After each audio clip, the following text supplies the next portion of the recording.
I remember staring at this orange traffic cone behind the school. I'm just staring at this thing. And it dawned on me, I've got a pistol on my hip.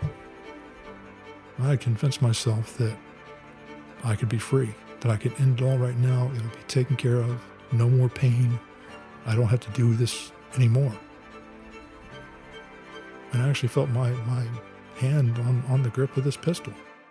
Rich is on his belly up to his gun belt in the backseat of this car, laying on the roof, holding the dude's hand, who's trying to speak, but he's just spitting up blood and teeth the whole time. Can't understand him. And of course, now we hear all the sirens and the fire. I mean, the engine compartment is rolling by this point.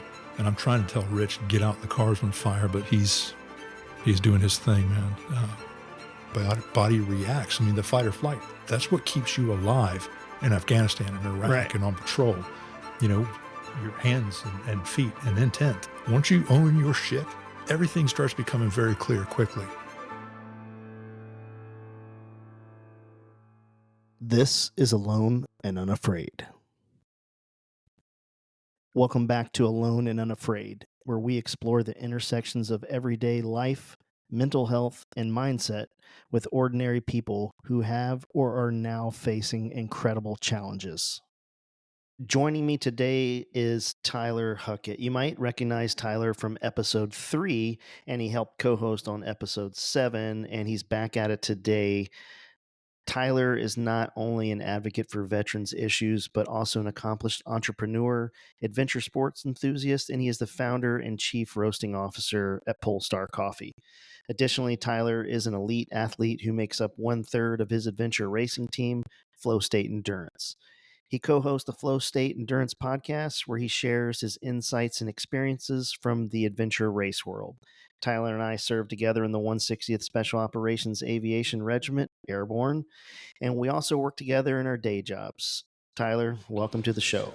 Hi. Tyler and I are on the road on the West Coast of Florida, that is, near Tampa, where we are chatting with today's guest, Doug White. Doug White's career spans an impressive 30 years of distinguished service to his country and community. He served in the United States Air Force as a security forces specialist and later dedicated 25 years of his life as a deputy sheriff with a major law enforcement agency in West Central Florida. Doug's roles include patrolman, field training officer, domestic violence and child abuse investigator, advanced training instructor, and certified bomb technician. His leadership positions range from supervising patrol services squads and the K-9 section to commanding the Special Incident Management section, Environmental Crimes Unit, and serving as the patrol platoon commander after rising to the rank of lieutenant. Doug's military career began in the United States Air Force as a security specialist and law enforcement patrolman. He continued that service with the Individual Mobilization Augmentee Program, serving with the 919th Special Operations Wing and Headquarters U.S. Special Operations Command for nearly a decade. Following the events of 9/11, Doug voluntarily returned to active duty for another 37 months in support of Operation Enduring Freedom and Iraqi Freedom.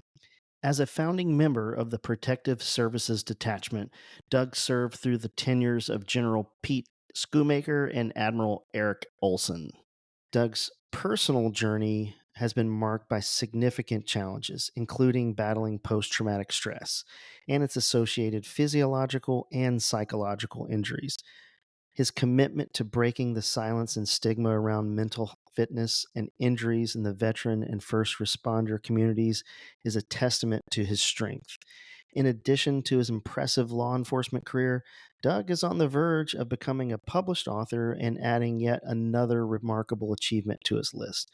We're honored to have Doug with us today to share his experiences and insights. Welcome, Doug. Thanks for having me.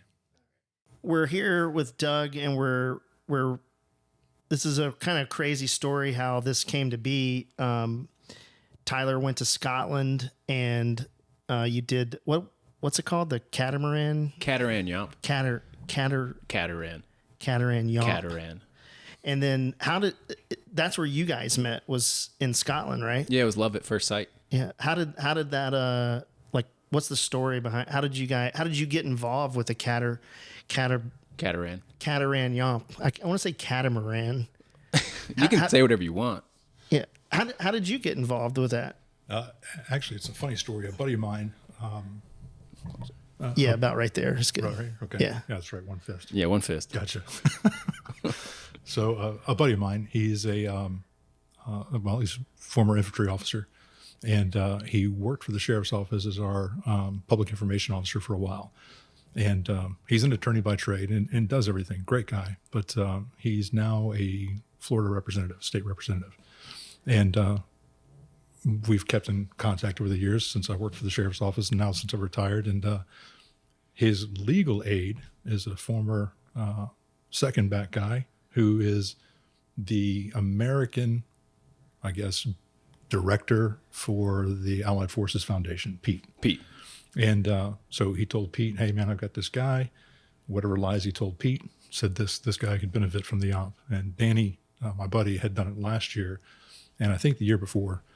And so Pete called me and said, these are all the things. And Danny said that you should do this. And, of course, I came up with all the self-deprecating garbage. I don't rate, and somebody needs it more than I do. And, of course, I didn't know this, but Pete had been speaking to Danny, and Danny had said, he's going to say all of these things, and you tell him these things. So he had a counterpoint for every bit of garbage that I brought up and convinced me that it's something I needed to do. So, yeah, man, I got on a plane, had no idea really what to expect.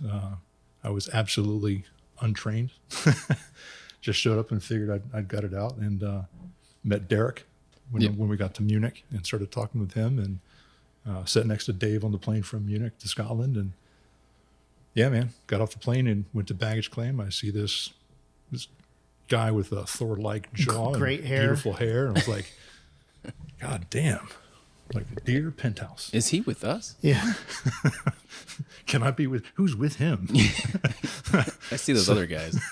These guys, they're all broken, but, he keeps himself in good shape. And no, it was just funny because I even posted about it on LinkedIn.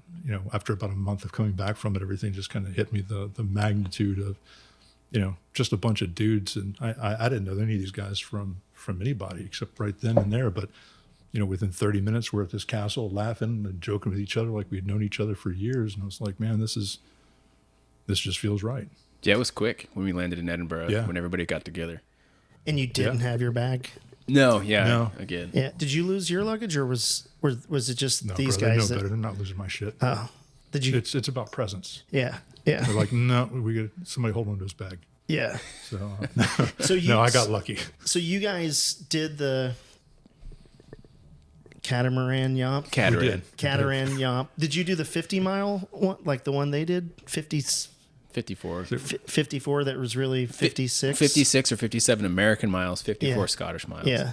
Is that like imperial? Is that a thing? Whatever it Imperial? is. And No, Neil, they guess. They don't know the I guess the computation from meters or kilometers to miles, so they just kind of guess. That's what it felt I like. thought like math is universal. No, it is. It is. But should be able to- it's funny. They say that, for all of their strengths, the Scottish people are wonderful, but they lie about distance and time. Yeah. I was like, well, that's kind of rude. But yeah, they did. it's true. Neil confirmed it for me. Yeah. Yeah, we lied about everything. Oh, yeah. They're like, oh, yeah, it's a 20-minute drive. It's like, bro, the sun is setting. And by the way, it's midnight. The sun was still up at midnight, which is the craziest thing. Man. Yeah, That's how far north we were. You guys did it in... was it June or July? Early July. June. It was probably around the June summer 6th. solstice. Oh, okay. So you were the 2 summer weeks away solstice- from the summer solstice. So Yeah. Yeah. The sun comes up at 4:00 and sets at midnight. It was really crazy, man. But to answer your question that I've been trying to avoid, no, I did the junior varsity distance. I did the 22, which turned out to be 25 miles. yeah, No, they were studs. And I was telling myself, and I even told my wife, she goes, don't go there and break yourself off. I was like, no, I'm just going to do the 22. And she says, no, everybody knows what you're going to do. You're going to say that, but you're going to get there. You're going to make friends, which she knew. And, they're going to be like, oh, we're going to go ahead and do this until Tuesday. And you're going to say, okay. And you're going to do it like an idiot. Luckily for me, when they took off, I knew it was going to be a ruck, but I'm 50. Yeah, I'm using that as an excuse. It's a poor excuse. But these dudes, they took off like on a proper ruck. And I'm like, fuck. I'll see you guys tomorrow. So yeah, they within about 5 minutes, I had realized that I'm going to stick with Zach the firefighter, and some guy from the RAF, which was really cool, man. It was the whole thing was a good experience, man. Every bit of it. Yeah, I want to carry your guys' gear because you did 25 miles more than I'm willing to do, and you did 56 miles more than I'm willing to do. So yeah, I was very disappointed in myself afterwards because, like I said, I didn't feel like. I mean, I had hurt my knee. I was just coming off an MCL injury that just had healed, and my ankles were a little bit soupy. And I was like, I'm not going to hurt myself for this, and I should have. Well, I think the experience overall, regardless of where you ended up, was, I hate to say words like profound, but the whole thing. It was heavy, man. It was powerful. Yeah, it was wild. Yeah, it's okay to have cool experiences and talk about it. Yeah. Did you guys think after doing that it would have an effect on you? Like going into it, was it more of like, let's just do this to look how badass we are? Or were you looking for something for it to change you, or did it just kind of happen? I was looking for something to change me, and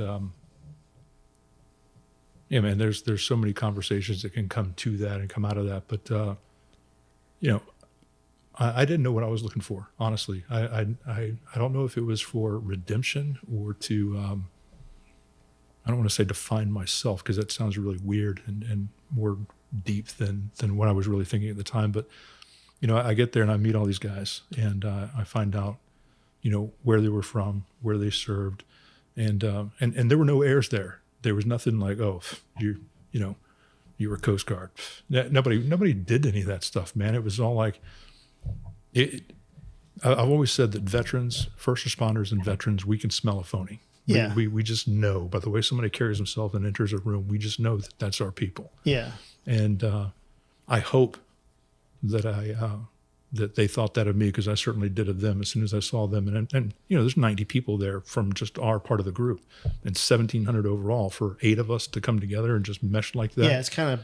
It was for me, that was very powerful. And I had in my mind, because we had a raider there, we had a SEAL there, an officer, and all you guys from regiment. And did you beat the SEAL? Oh, we did. Oh yeah, We did. Yeah. We did. Yeah. Beat the water wings off of him. It was kind of awesome. And he still works to this day actively. So yikes. So embarrassing. yeah. I think I even beat him, but he went the full distance. He did. So I beat him to the first mark. So okay. I'll take that. But I had in my mind when I met all these guys, like, that's it. I'm going the whole distance. And yeah, man, I was like, what kind of story is that? A 24-hour ruck through the Highlands with meat eaters. That's so you end up on a gurney. Now they got to carry your heavy ass over the Highlands. Well, that's their problem. That's what they get for letting me keep up. Yeah. But yeah. I was expecting less than what I got, honestly. I was talking to Stu. He's the founder of the Allied Forces Foundation. He and Pete, the last night we were there at the bar, and went up to go get my beer, and he's like, so what do you think? And I was standing there, I look across the sergeant's mess, and I see the whole group of guys sitting over there, I guess waiting for me to come over with my beer. And bro, I got emotional. I just looked at him and I was like, hey man, I didn't know any of these guys from Adam. I have no idea. I didn't even know that these guys existed on this planet. And here 6 days later, I throw a body in the river for him, and no questions asked, man. I didn't have the words, and he stopped me and he says, I can hear it in your voice and I can see it on your face. He goes, it's going to take you about a month for this to process. And he was right. It was a profound experience for me. And I can't speak for Tyler, but hell, he drove 2.5 hours to come talk to me. So I'd say, hey, maybe. Well, when he got back, we were talking about, like we were kind of sketching out who we thought would be good podcast guest. And he's like, dude, you got to talk to this dude, Doug. He's a meat eater and he's a cop over in Tampa. And I was like, yeah. And he had mentioned you have a book coming out, and it just kind of gelled from there. And then, we linked up, and I think you have a pretty cool story to tell. And I think having read the book, or not all of it, but the part that I've got through, there is a lot of stuff that people need to hear, and a lot of stuff that personally me resonated with. But before we get into that, what about did you have, what was your Catamaran Yomp experience like? Cateran. Yeah. I didn't have any expectations really going. I was excited to go to Scotland. I was excited to be a part of whatever this thing, because I didn't really even place. Yeah, I had no idea what really the Allied Forces Foundation was. And just coming off working a little bit with Guardian Revival and kind of starting to see the inside of all the nonprofits that are in that space, it's kind of neat. It's kind of fun to watch and the things that they have set up. And I've come to really not put a lot of expectations on stuff and just see what may come. But who wouldn't be excited to go to Scotland? Yeah. Especially on that, and then land in Scotland on June 6th was kind of like, okay, that's a neat thing for me. Yeah. You know what I mean? And That's what I always use for when they ask for your birthday, I always put June 6th, 1944 in there because I can remember that one really good. and you know that. Yeah. But I actually, when we were coming over the English Channel, flying into Munich, Yeah. I took a picture of the monitor on the back of my seat because it showed us flying over the English Channel into Germany. Would have been on- right around the same At time, 6 right? a.m. Yeah. on June Yeah. 6th. I was like, oh, bro, I'm never Yeah, going to that's get another pretty cool. chance at this. That's pretty freaking rock and roll. Yeah. Man. That was awesome. Yeah, never in my life would I thought that would happen. No. And the fact that the two dudes that I worked with prior I was going there with two of my friends that are on Flow State, so that was awesome in itself. And then two dudes that I used to work with in regiment were also going. Their unit sent them, so it was kind of this. Not only was it a cool trip for a cool reason, but I also got to spend time with dudes I've spent the last 15 years with, 20 years almost, going to war and doing whatever. And so it was a neat trip. And then I obviously got so much out of it again. First time traveling outside of America without a gun type deal. And then, Yeah, me too. yeah. Like by myself, Right. without teammates or my wife as adult supervision. Yeah. And it was absolutely. really weird. It's like, what if I get lost? I don't have anything pinned to my shirt Yeah. saying, who my mom is. I need a leash. Somebody put me on a leash. I could Well, get in trouble. When he told me all about it when he came back, and then they in Flow State podcast they got really into it, and it was just cool hearing the story, and it made me like, oh, I wish I'm going to be the bag carrier, But what was really interesting is when he was telling me about you and about your book and about your background, and then we talked. You've got, I think, cumulative 30 years in law enforcement. Between my military time and, Yeah. and civilian law enforcement time, just over 30 years in uniform. And you were security for back then. It was probably security police still, Yes, right? thank you for Yeah, that. Thank yeah. you for the nod for the Yeah, history. Yes. yeah. And then it turned into security Yeah, forces. defenders of the force. Yeah, and so you were at McCord, and then which is funny because a high school friend of mine, you guys were in the same squadron, I guess, at McCord. Tim Davis. Yes, no, and, that was cool that you said that. I was like, oh my God. So you did your time at McCord on active duty, got out. I'm assuming, is that 62nd? Yeah, 62nd was. Security Forces Squadron, Yeah, it probably was. out there.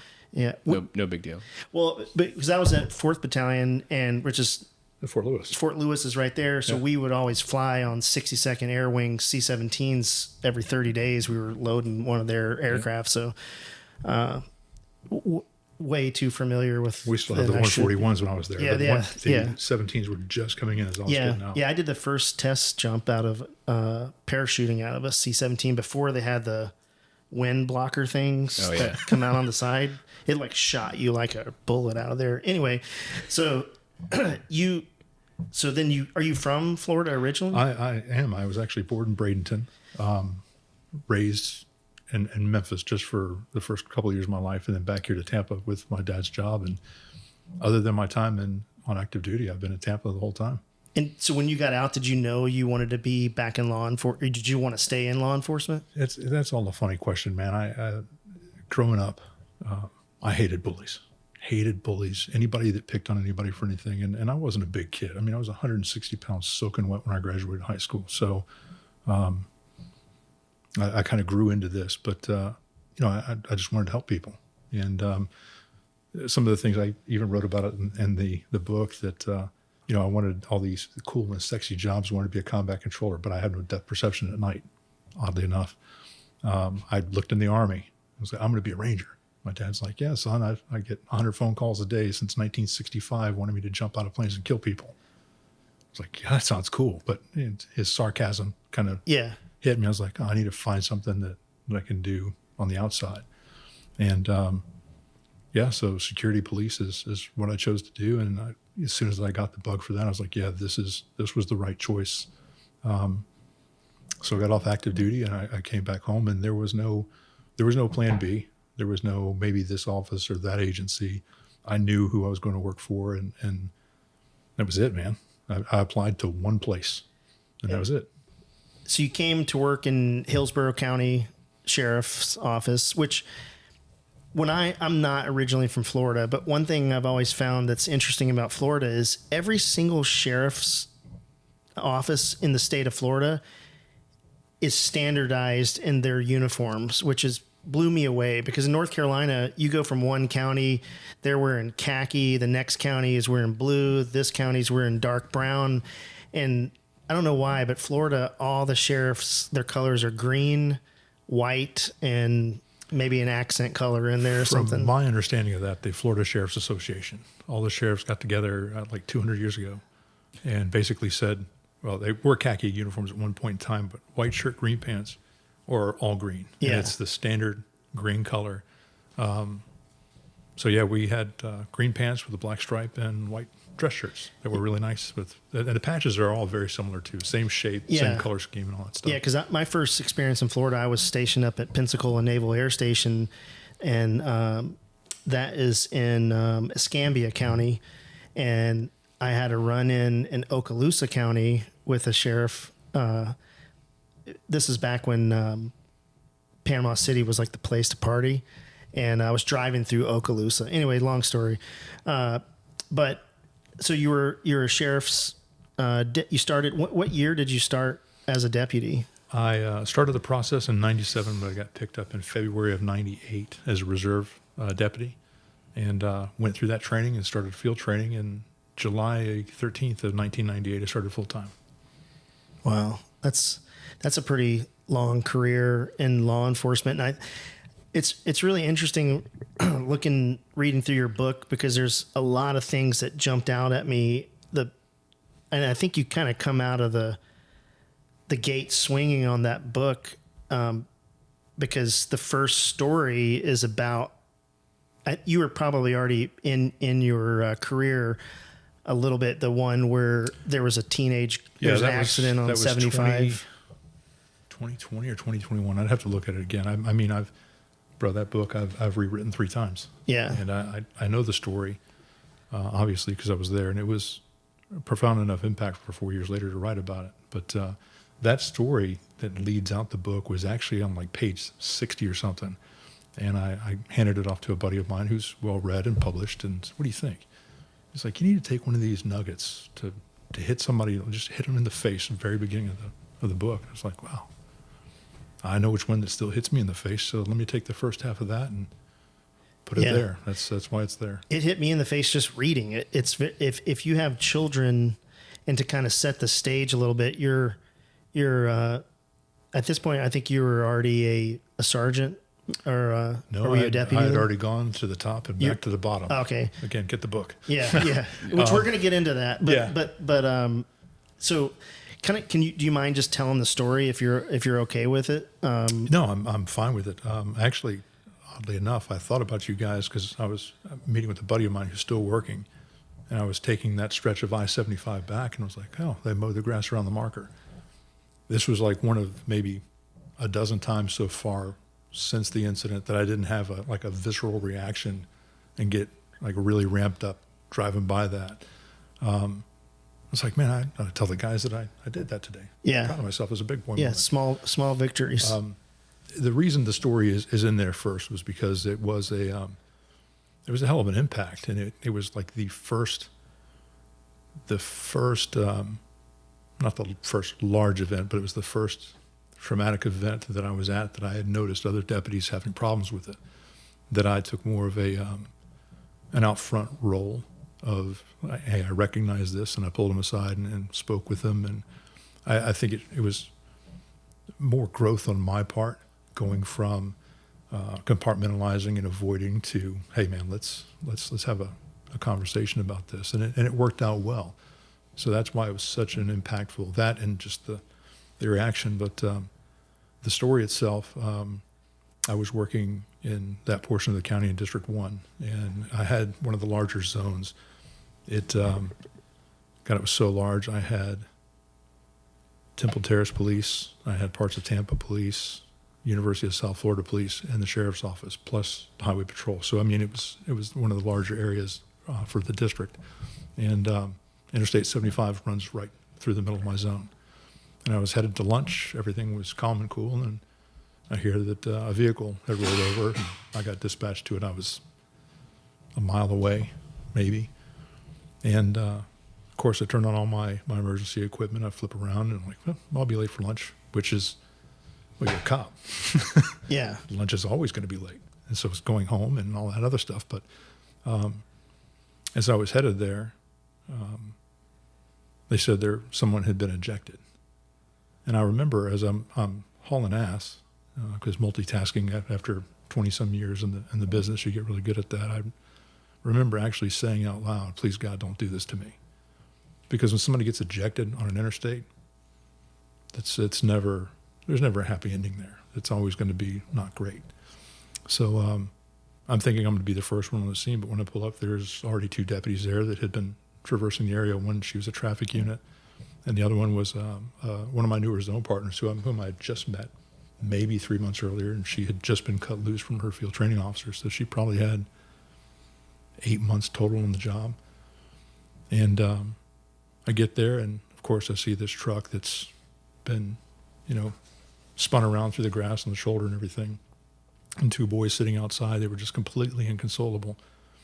And so I didn't see any injuries on them, and I looked over on the other side of a tree, and I saw a whole bunch of people crowded around, and the other 2 deputies moving there. So I went over there, and I see these 2 little socked feet just, laying on their back. And as I got closer, I saw it was a teenage girl, and luckily one of the passersby was a nurse who was off duty, and she and another guy who was, I think, a paramedic were doing CPR. At that point, I'm still over 3 in CPR, so I'm going to let them do their job. And not only that, the fire department had pulled up just behind me. Those guys, thank God, their station is literally maybe a mile from the exit ramp or the on-ramp. So they get there and start working, and, they're doing their thing. So now it's time for us to set our priorities of work. The scene, start gathering information, and the medics pronounced the girl dead there on the scene. And there was a fire captain. I'll never forget this guy. Older dude, and he had been on the job for about 30 plus years. So we talked about it afterwards, and I think he had said 33 years, and he was looking to retire. After his medics pronounced her dead, he looked at me, and I just looked at him, and I said, bro, I don't know how many more of these I have in me. And dude, I got to tell you, you guys have probably seen the look, but he just stared right through me like I wasn't even there. And he said, me either. He was real quiet, just turned around and walked away. Yeah. It's like, wow, that was creepier interaction than I thought I was going to get, but I understood him. And so the troopers start showing up on scene and everything, and I had gone over to talk to the boys in the meantime, and they were still inconsolable. And what I got out of them is they were getting on the interstate. Somebody had cut them off as they were trying to merge. He overcorrected. They spun in the soft grass, flipped over, and the girl in the back seat, who was the passenger's little sister, was ejected out the back window. And I'm assuming she wasn't wearing a seatbelt? No. The craziest thing, man, this has nothing to do with the call or anything, but her cell phone was laying perfectly straight up on the branch of a tree. Like balancing? Yeah, just balancing. I'm like, that is the damnedest thing. Anyway, I point out crazy things that there's no explanation. You remember stuff like that. And you pick out everything, man. The smells, all that stuff, and those things come, and you recognize them, remember them later, even though they have nothing to do with the scene itself. But I think the thing that was the most impactful to me, because I had been to, God, I'll say scores, just to be conservative on the number of traffic fatalities I've been to, and they're just, it's a bad day. Yeah. But Yeah. you could have, I mean, hell, I've had 3 fatalities in one shift. Yeah. So it's just the way the day goes. But this girl was just a couple of months older than my daughter was at the time. So it's, you know, when you have kids and you're in the profession of a first responder world, every kid looks like your kid. Yeah. You know, if they're within a year or two, one way or the other, I don't care what color they are, you know, what language they speak, every kid looks like your kid. That's my experience. When you're walking up to those scenes, are you ever thinking, is it possible that this is my kid? Does that? No, because my kids weren't driving at the time. Okay. And so I knew where they were. But the problem, to answer that question, I worked in the zone that I lived in for the vast majority of my career. So, you know, I've had deputies go to my grandparents' house because somebody had fallen, or my grandfather unresponsive, or, you know, the nurses and paramedics that I worked with have literally saved my grandfather's life one time, have worked on both of my parents. So there's no getting away from it. You know, you don't know. Yeah. You just, you know, there's been bad crashes when my wife's coming home from work and I've called her, hey, are you okay? Just to make sure that I'm not rolling up on something like that. But yeah, it's always a fear, but that wasn't in this case. But so anyway, fast forwarding to being there, I was the senior guy there, so, and the most experienced because of my previous roles. So we start setting priorities of work. And you know, this is in the book and is in the last podcast that I did, but I don't like dead bodies. I'm not a fan. I don't think really anybody is except a mortician. But when things are going on, like, you know, if you're putting a tourniquet on somebody or CPR, I'm perfectly fine. Like I'm sitting in my living room, man, master of my business. Nothing shakes me because it's business. But when the person dies, and in that transitional moment, I need a second. Yeah. You know, if anything, just to acknowledge that, hey, this is one, shift gears, because it's no longer an exigent circumstance. They're gone. And for me, something that I felt for the first time in law enforcement, it was almost like, it sounds so stupid to say it, and hopefully somebody can at least validate this feeling, but for me, it's like I almost feel like a cold breeze coming past the back of my neck. The hair stands up, and you know, I think I put in the book, like you can almost feel the reaper there. It's just weird, man. For me, it's a very deep experience, and so anyway, it's back to business. I'm telling the deputies, do these things, do that thing, and one of the troopers comes up because it's on a state road. It's a fatality. It's their scene. He says, we need somebody to stay with the body until the coroner gets here, or the medical examiner. I'm like, all right, cool. We got you, man. Do your pictures, do the stuff you need to do. And the newer female deputy, she was staring at me, and I had my back to the crowd who was gathering behind us. And her face changed. I mean, it was a big scene. They both seemed a little bit confused about everything that was going on because, well, you know, it's a complicated scene, and somebody has died. But she says, I'll stay with the body, which thumbs up. Yeah. Cool. I don't have to stand next to a dead girl that reminds me of my daughter. That's a good thing for me. But then she said, but you deal with the dad. I was like, the what? And I turn around and I see this dude, and he's walking across the median from where the boys were, or not the median, but the shoulder of the road. And you know, the dude was in shape. He was an older guy, and come to find out later, he was an iron worker. So the last thing you want to do is arm wrestle with an iron worker. Yeah. Because those dudes they're as hard as monkey wrenches. And I started walking towards him, and as he was coming towards me, I mean, you could tell on his face that he had already been told what was going on, and he was bracing for it. But you're a dad. I mean, how are you going to process that? So I mean, he was broken as he was walking towards me. I could see it on his face, man, and I think he and I both realized at the same time that I was what was standing between him and his little girl. And I will say, and I'm not going to knock on wood because it'll mess up the mics, but I have never been touched, pushed, punched, poked, kicked, or anything by any bad guy who was willing to or looking to do me harm. Whether it was because of the way that I presented, the way that I looked, or that just the way I conducted business, it never happened. And I've been in more than my fair share of resists or subduing people. But I knew that even though with all my skills and everything, that if this dude was intent on seeing his girl, I wasn't going to be enough. And I resigned myself to the fact that if he feels like he needs to kick my ass, I'm going to let it happen. Because I know what it would take to keep me away from my little girl. I wasn't enough. 5 of me wasn't enough. Is there some kind of training as a law enforcement that says that you should not let the parents see their loved one? Not that I specifically remember. And again, man, it was decades ago when I went through all that training. And we have refresher training to teach you how to de-escalate and deal with that stuff. But it's a crime scene. Yeah. Okay, that part I guess I wasn't thinking of. And if not that this was a crime, it was a horrible accident. But I've had times where somebody has just taken their own life, and the family goes in there and tries to grab the gun off the body and kill themselves. Yeah. Yeah. Time out. We can't have this. Yeah, because you've got to secure exactly. I've got to preserve everything there, regardless of what I believe it may be. And not only that, now you have unconsolable family members that you're now trying to separate from your scene, and it's just it makes things a lot more difficult for us.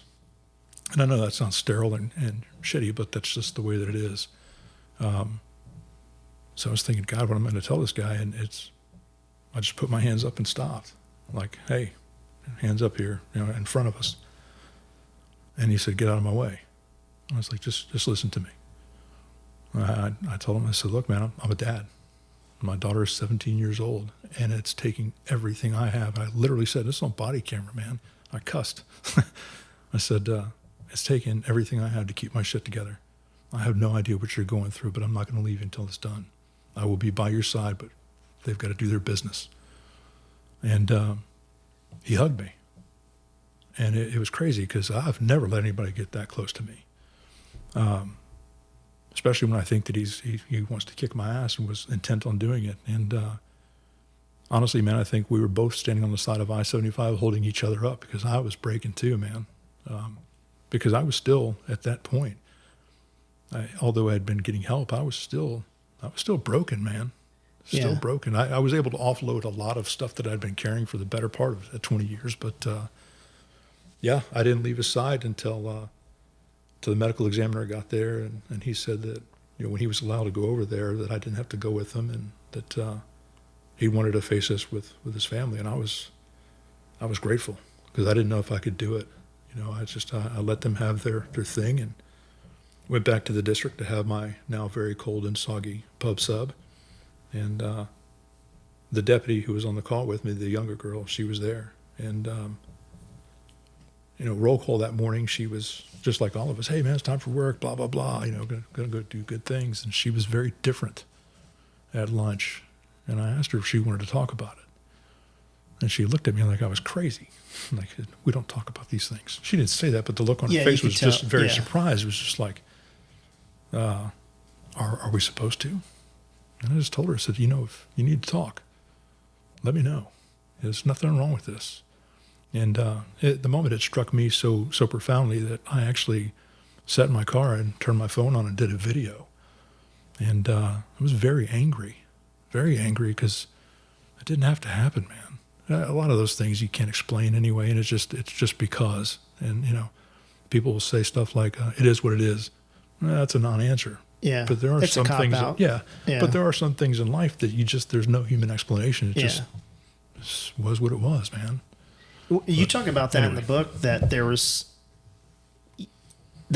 multiple times where you should have said something to your partners, or I don't know if not partners, but the other guys on your shift. And I think we were talking in another podcast about first responders or the cleanup crew, and how they're really, the military gets so much attention for the traumatic things that happen. But Tyler and I were talking about on the way over here is we chose that when we're going out to do a mission, in our head is we're going out to do this thing, and if somebody gets in the way, it's going to be them and not us. It was, and so you get in that kind of hyper vigilance, and there's even a portion in the book that talks about hyper vigilance, which I think let's circle back to that. But I like I like how you put in the book that there's so many times that you should have said something or you could have done, because there really is no,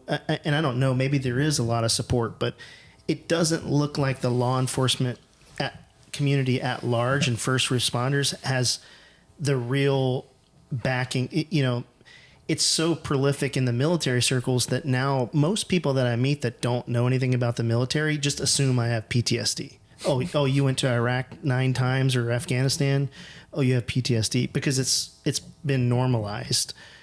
I don't think anybody really gets how, for lack of a better term, worse it is for first responders, because you're not picking the time and the place. You're like you said, eating a pub sub. And for people that aren't from Florida, pub subs are better than Subway or any other. Publix does a good job. Yeah, it's a grocery store that you can get these sandwiches, and really good fried chicken. Yeah, their fried chicken my kids tell is me. pretty good. You never had Publix fried chicken? No. Oh, dude, you're missing out. It's better than KFC for sure. You don't eat fried chicken?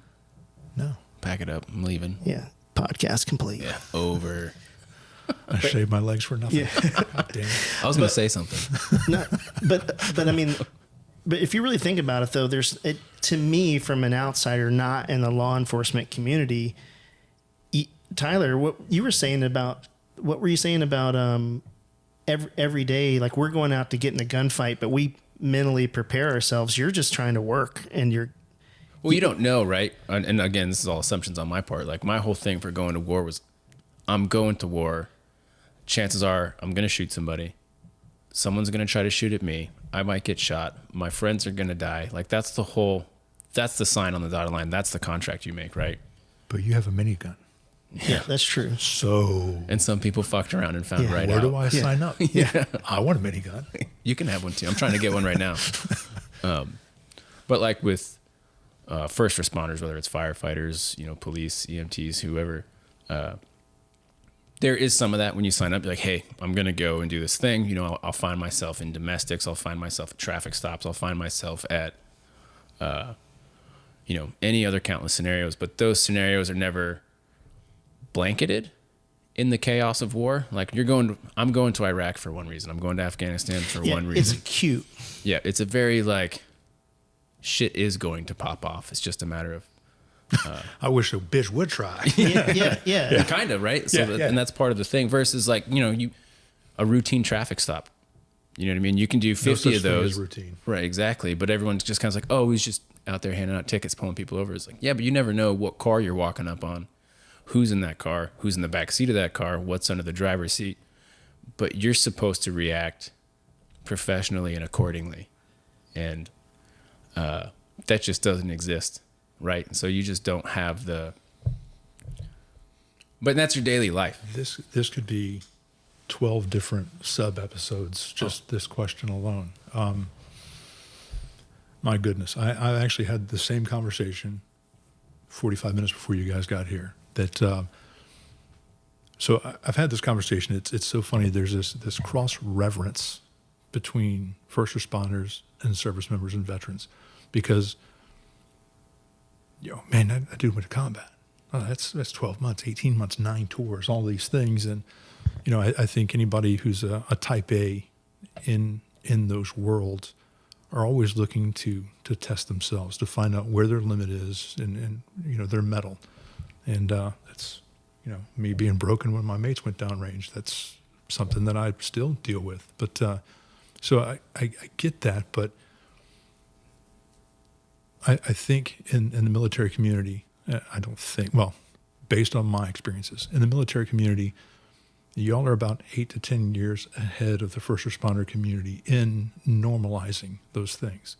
Now, I will say this, there are agencies, there's protocols, and in my agency, my former agency in particular, we had an employee assistance program. We had peer support. We had chaplains, I think 6 or 7 chaplains. We had a person that they brought in. We had a resiliency program. We had all of these things available. The help was there. The problem is, I don't even want to say it's the culture anymore, because I think the culture is changing with the younger kids coming in who are more in tune with, or not more in tune, but more emotionally mature. Yeah. I think that when I came in, if you were going to be worth a damn and be a meat eater, unquote, there was an expectation for you to be able to handle yourself, to be able to dole out whatever level of violence that needed to be done. You had to be comfortable with it, of course, to be able to measure that when it's appropriate.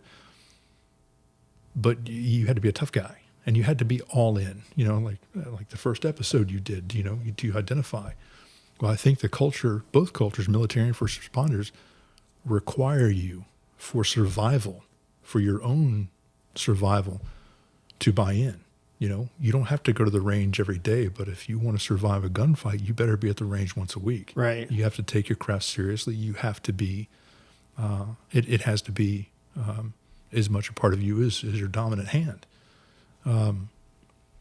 So I think over-identifying is one thing, but also being aware that the expectation of you is to be able to handle your shit and to be a warrior and all of this other stuff, that even if you do have a problem, everyone around you is not having a problem or not talking about their problem. So now you're odd man out. And don't let your problem affect somebody else. Exactly. Absolutely. Exactly. And you don't want to pour that on yourself. I mean, there was a point where my wife and I, we just stopped talking about my day because I didn't want to unload that stuff on her. And it's really weird that, again, the help is always there. And like I said before we even started recording, it's our silence that's killing us. I think in my mind that had I said something that I'm having, it's everybody, okay if everybody else has a problem. That's the title for the book. Yes. If I have a problem with it, but nobody else is representing a problem, then I can't say I'm having a problem because I'm a leadership position or I'm looking for a leadership position. So no, I'm less than. Somebody's not going to follow me through the door because they can't trust me anymore. Or this is the only job I wanted to do since I was 4 years old. And now I'm going to lose the ability to have that job. I'm going to lose my ability to feed my family. It's the only thing that I've wanted to do, the only thing I'm good at. And by the way, the culture has told me I'm only suited for this one thing, that I have to be here because that's what gives me value. Me saying something or doing something that puts that in jeopardy, this is not even a conversation. You drive on. And if I'm looking at you, Thad, or you, Tyler, saying, okay, we all went to the academy together. We've run all of these calls together. I can't say that you guys are having a problem, or use myself as saying, I'm the same as these guys, so it must be normal, because we are all getting sick by the same thing at the same rate. So I can't say, talking about a four, member of a family of four dying in a car crash is a normal thing to you guys, because to you were all there. It's normal. Anybody else, they're not going to sleep for weeks. But didn't you have an experience that was similar to that with the guy you went to the academy with, and then on the day you retired, that you had your first call together, and then you fast forward 20 plus years. Yeah, our rookie year, it was a horrible, horrible crash. And what Rich did during that crash is probably the most amazing. I don't even have the words for it, man. What did he do? Are you allowed to discuss it? Oh, yeah. No, I've already talked to him about this, and the reason that's in the book is because of the lesson that we learned 24 years later. He and I literally sat shoulder to shoulder in the academy next to each other, and he replaced me in my position when I retired, and we were literally shoulder to shoulder when I left. So we were inseparable during our rookie year. Anytime we worked together, he and I were we were there, man. So many funny stories, but this one, we were following each other. We would just do circles in our zone. And the bad crash happened in front of him, like just down the street, like 3 blocks away. You could see the headlights spinning and all that stuff. He gets on the radio. I can hear it in his voice, and I'm just turning the corner, maybe a half mile behind him. And we get there. There's a car overturned. There's 4 people in the car. They got broadsided by a drunk. Car flipped over, got pinned against a pole, and caught fire. So the first thing you need to do is check injuries. Can these people be moved? And, well, the car's on fire. C-spine kind of goes out the window. So I crawl into the front seat through the open windows, and he goes into the back seat. And the 2 people in the front, they are beyond salvation. They're, heads are not supposed to be that long and split open long ways. So they were absolutely gone. We thought there were 3 people in the vehicle. This is where the horrific story, well, it's already horrific. The worst part of the story comes in later. But car's now on fire. I'm getting out. Rich is on his belly up to his gun belt in the backseat of this car, laying on the roof, holding the dude's hand, who's trying to speak, but he's just spitting up blood and teeth the whole time. Is this too much for the podcast? No. Okay. So this dude is just spitting up blood and teeth and trying to speak to Rich, and we can't understand him. And of course, now we hear all the sirens and the fire. I mean, the engine compartment is rolling by this point. And I'm trying to tell Rich, get out, the car's on fire, but he's doing his thing, man. God damn, I love that man. Anyway, so he's holding this guy's hand. The fire department gets there. They start hosing down the car. Rich is not leaving this guy alone. Tell him, I'm not leaving you. I'm not leaving you. I lost a brand new pair of boots that night. I mean, I just got a shine on them and everything. Again, like the phone in the tree, the stupid shit you remember. The things you remember in the quiet of chaos. I got my flashlight, the water, because the whole firewall of the car is gone, and they're now hosing down the engine. So everything that is on the ceiling of this car, the roof of this car, is now coming out, the open windows. And the passenger's brain, whole damn thing, stem and everything still intact. It was the weirdest goddamn thing I'd ever seen. I see it coming out, and I start stepping back, and my foot slides on it. Like, shit. Brand new boots. And the medical examiner took those. I spent the rest of my shift in socks before I went home and put on my old boots. And to anybody who has never been in and around something like that, hearing it described that way might sound weird. But when you're in those moments, there's like that's what it looks like. There's this whole... That's horrible. I'm sorry. No, it's not. Well, it's a normal reaction. And I think everybody kind of has that reaction to those things at certain points, to a certain extent, right? Where you're just kind of, because now you're in a whole other world. Things drown out, right? Well, you're working. You're working, and it's just like, oh. Yeah. Huh. It's like I still got shit to do. Oh, gross. Yeah, oh. that's the quiet of chaos. And people might hear this and hear us kind of cracking jokes in between. That's a mechanism. That's absolutely. We don't really not think this is important. This is the way if you don't process learn to it. laugh, you will certainly cry. Yeah, absolutely. There's no way to survive all that stuff for 30 years. No. And then to sit at a table and talk to people, right? You can't. There's a darkness to that side of life, and a lot of people, or very few people, live that life. So a lot of people don't have to live that life. Yeah. And I think there's a price that everybody pays to live that life. I'll say this, and I don't want anybody thinking, trying to Google my agency or anything like that, or say, was his office really that busy? Let me tell you, bro, we were at the time the 12th largest law enforcement agency in the country. More than 4,000 employees, sworn and unsworn. In 2022, the last full year I worked, because I retired middle of 23, we had over 1 million CAD calls for service, computer-aided dispatch calls. So over 1 million pieces of work that our employees, that our road deputies did. And when I left in July of 23, we were on par to shatter that. Yeah. We were busy. Yeah. So to have 1 fatal, 3 fatals a shift, I mean, there were a span in 2011, I believe it's in the book, because I was a new supervisor at the time, had a very young platoon. We had a shooting and a stabbing, or a stabbing and a stabbing every single night we worked for 3 solid weeks. And that's just, there was one night, it was a man with a gun and shots fired call back to back to back from 7 p.m. to 9:30 p.m., 21:30 for any military people. And I went to all 3 of them. And the first one, I almost killed a guy from across the street with my AR. And then I slung and actually drove from the second to the third one with my AR collapsed and slung across my chest as I drove. And that was the beginning of the shift. We found out 2 hours later that an officer in St. Pete had been murdered.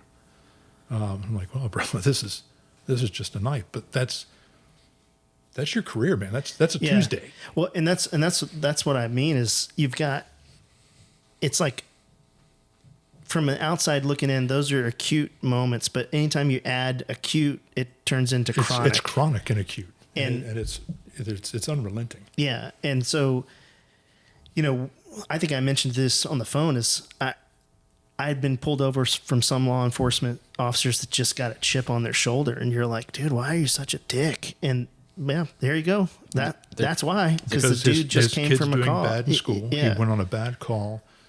His wife is upset. He's working overtime to pay the bills.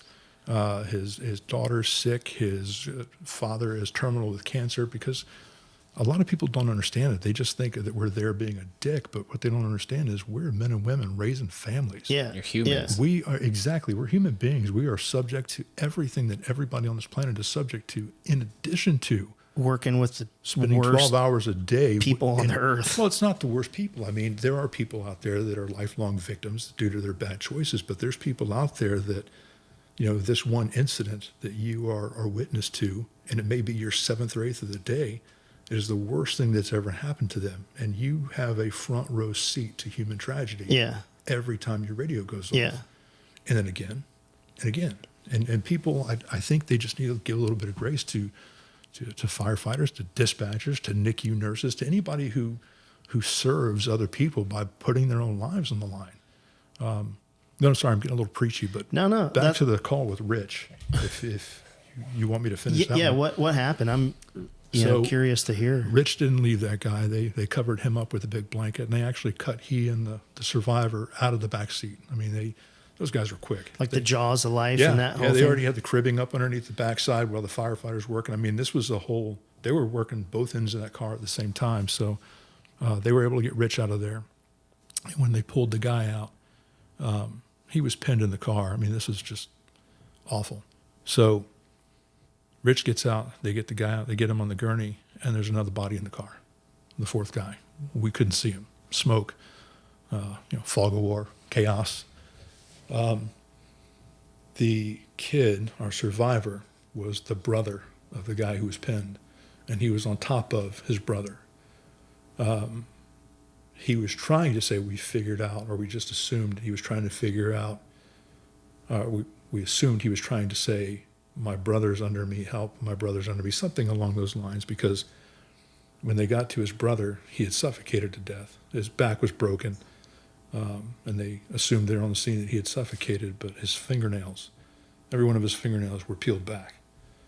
And his brother, the survivor, had deep gouges in his back where his brother was clawing at him, trying to get him off. So while this kid is alive and Rich is in the car with him, we come to find out his brother was dying underneath him, and there's nothing that anybody knew or could have done about it. So Rich was in my wedding that happened after this. He has been, I said on the other podcast, he's one of 4 phone numbers that I remember that I don't have to write down. Right. Because we've been friends for that damn long. And we didn't ever discuss this that night. We never referenced it or spoke about it until the actual day that I retired. So over 24 years, he and I stayed completely silent about this. And this is a man that I love.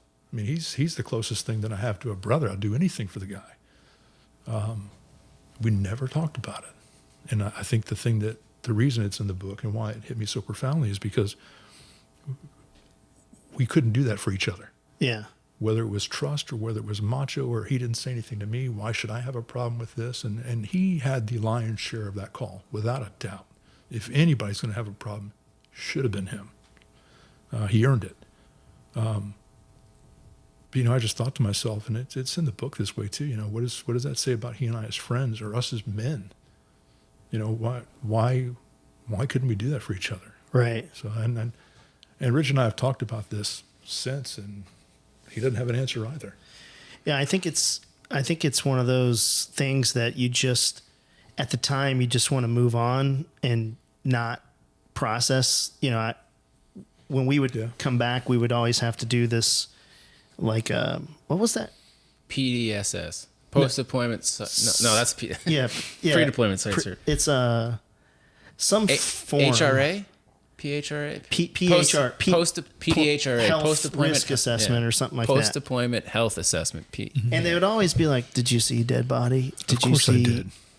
Whatever? And you were just like, no. Because I don't want to deal with this right now. And you just want to go about, I want to get back to mowing the grass, and anything that makes my life normal to not deal with this is what I want to do. And, but I think for cops, like you're constantly in that loop. You can't get out of it because, and then people end up self-medicating or not talking about it. I mean, nobody talks about it in the military really. Cause it's still very stigmatized but I think that's a natural thing. If you're, as men and you want to be a warrior and a leader, like you can't show vulnerability. And I kind of wonder, I highlighted some stuff out of your book, and we can kind of get into this if you want, is this really, struck a nerve with me.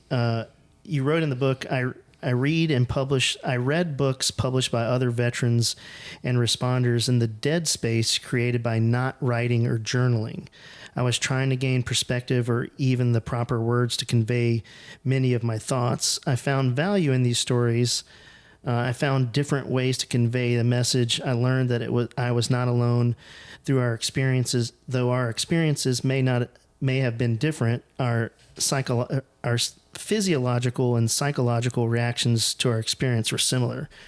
And I thought there's two parts of that really stuck out to me. Is the first part was our physiological and psychological reactions are similar. I think that's spot on. They're exact. Even in this podcast, we've had guys that didn't know each other that had physically similar reactions to their issues, to the point that they both called me and said, oh man, I listened to this and I had that same thing and I just thought I was a weirdo and an outlier. And so I think it's really interesting that you have the foresight to see that and realize that it doesn't matter if you're an EMT or a fireman or a military guy or somebody just witnessed something. Like you still have, there's no like a ranking for trauma. Like my trauma's harder than your trauma. People try it though. Yeah, but I mean, it's a real thing, and my wife gets on me all the time because I used to, you see guys that they got their VA disability and you're like, there's no way that guy, like that dude was a postal clerk. There's no way he was in the shit, but you don't really know, maybe a mortar round hit, or maybe it didn't even hit anywhere near him, but his brain processed it completely different than your brain. But it doesn't matter. It's, to him, it was still the thing that put him over the edge. And people break at completely different points. Yeah. And you never know when that's going to happen. And I think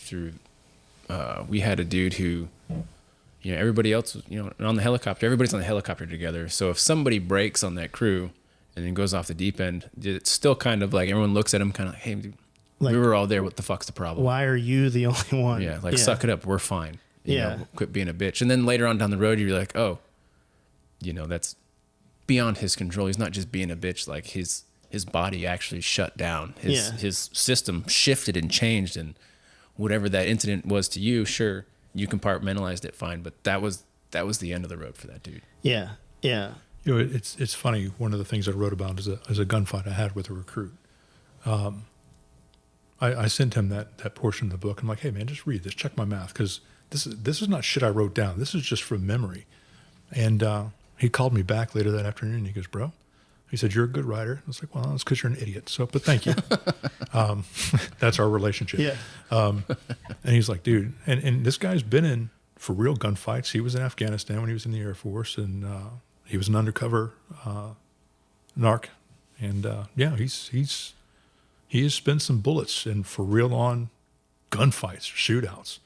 And he's like, dude, I was reading it. He says, I was there, and I got to tell you, just sitting here reading it in my car while his daughter was at dance class. He's reading this. I'm like, dude, don't get amped up for your kid. I heard a dance mom. But he's like, bro, he goes, I was right back there. He said, my heart rate went through the roof. I got fucking cotton mouth. He goes, bro, he said, you took me right back to that place. And he said, but this is how it happened. And it was a small, I was standing here, he was standing there. It was something completely insignificant. I think it was the dude had fired on me before he fired on him. I'm like, no, dude, he fired on you first and then fired on me after I shot at him. Yeah. It's like, no. And I'm like, bro, I trained you. Yeah. Yeah. I was there. I was telling you what to do. And granted, he was the hero of the day, without a doubt. And I explained completely why. But I was like, bro, we were 6 feet apart. We were from front wheel of a Crown Vic to the rear wheel of a Crown Vic apart. We were staring at each other when we were reloading. Yeah. How did you see that differently? Yeah. And to loop that back into the trauma, you may have a completely different perspective of what it is that person saw. And absolutely. Not only that, we all walk into everything with our own shit that we're carrying with us. I mean, I would venture to say that people that get in the first responder world, and again, I have zero data to back this up, but like me, I hated bullies. I wanted to help people that couldn't help themselves. I was bullied, not to the point where, oh my God, I need to wear a black jacket to school, but I was picked on, and I didn't like that feeling. So did I carry some of that childhood trauma with me? And it wasn't horrific trauma or anything. I don't really have any trauma that I could, point on. This was the day that I went off, but we all carry our own shit with us. So our cups are already full to an extent when we get to some place, and maybe that one last thing could be the thing. And comparing trauma, man, that's so personal. And I've seen people do it, and that is the lowest class damn thing I've ever seen in my life. I'm embarrassed for them for doing it. Yeah, you said something that was really, I never really thought of it, but when that guy was reading and he said it brought me back and I got dry. That's happened to me before when I'm telling a story about a certain experience I had, and my heart rate goes way, and I'm trying to tell the story, but and I can't breathe. But I mean, I get through it, and most people, I think people could probably tell, but in my head, I'm like, shit, can they tell that I'm hyperventilating here and because when you tell the story, even to this day, for this particular mission, I got an award for it, and no big deal. Yeah, no big deal. I'm kind I of like a to big throw deal. around the word hero, but there I was, inverted air medals in my face. how come I got to stop you? How come every good military or first responder story starts off with "no shit, there I was in the middle of the Congo"? Yeah. It has to. Yeah, Grenade pins everywhere. Yeah. That's if your air crew, it's always hands. Well, sure, we were inverted, and that's a good movie. Top Gun for you guys that aren't familiar. But people aren't familiar with that or not listening to this podcast. And, they're sitting in their mom's basement, exactly, eating Hot Pockets. Yeah. Ugh. I love Hot Pockets. I like the barbecue you don't Hot have a Pockets. Yeah. I used to have a basement. Well, in Florida, I can have there a basement. are no basements. That's not true. Somebody told me there's a basement in Melbourne somewhere. Yeah, there's one at the Alamo too. Do I have to reference that movie? Yeah, Pee Wee Herman's Big Adventure, dude. Okay. It's the best movie ever. If you're over 50, I don't have to reference that or tell you where it came from. Anyway, I'm sorry. Go ahead, Dad. No, but This is what I thought the podcast was going to be, because Hairdo over here was going to be running his mouth and joking the whole time. this comic relief. Go ahead. That's all. Sorry, man. I don't provide anything useful. Yeah, but Beautiful bastard. when I got that award, my wife was like, "Well, what happened?" And it was the same thing where I'm trying to tell her the story, and then A, it's probably going to go over her head. B, I'm getting, and that was maybe only 5 or 6 months after it happened, and so it was really difficult for me to tell.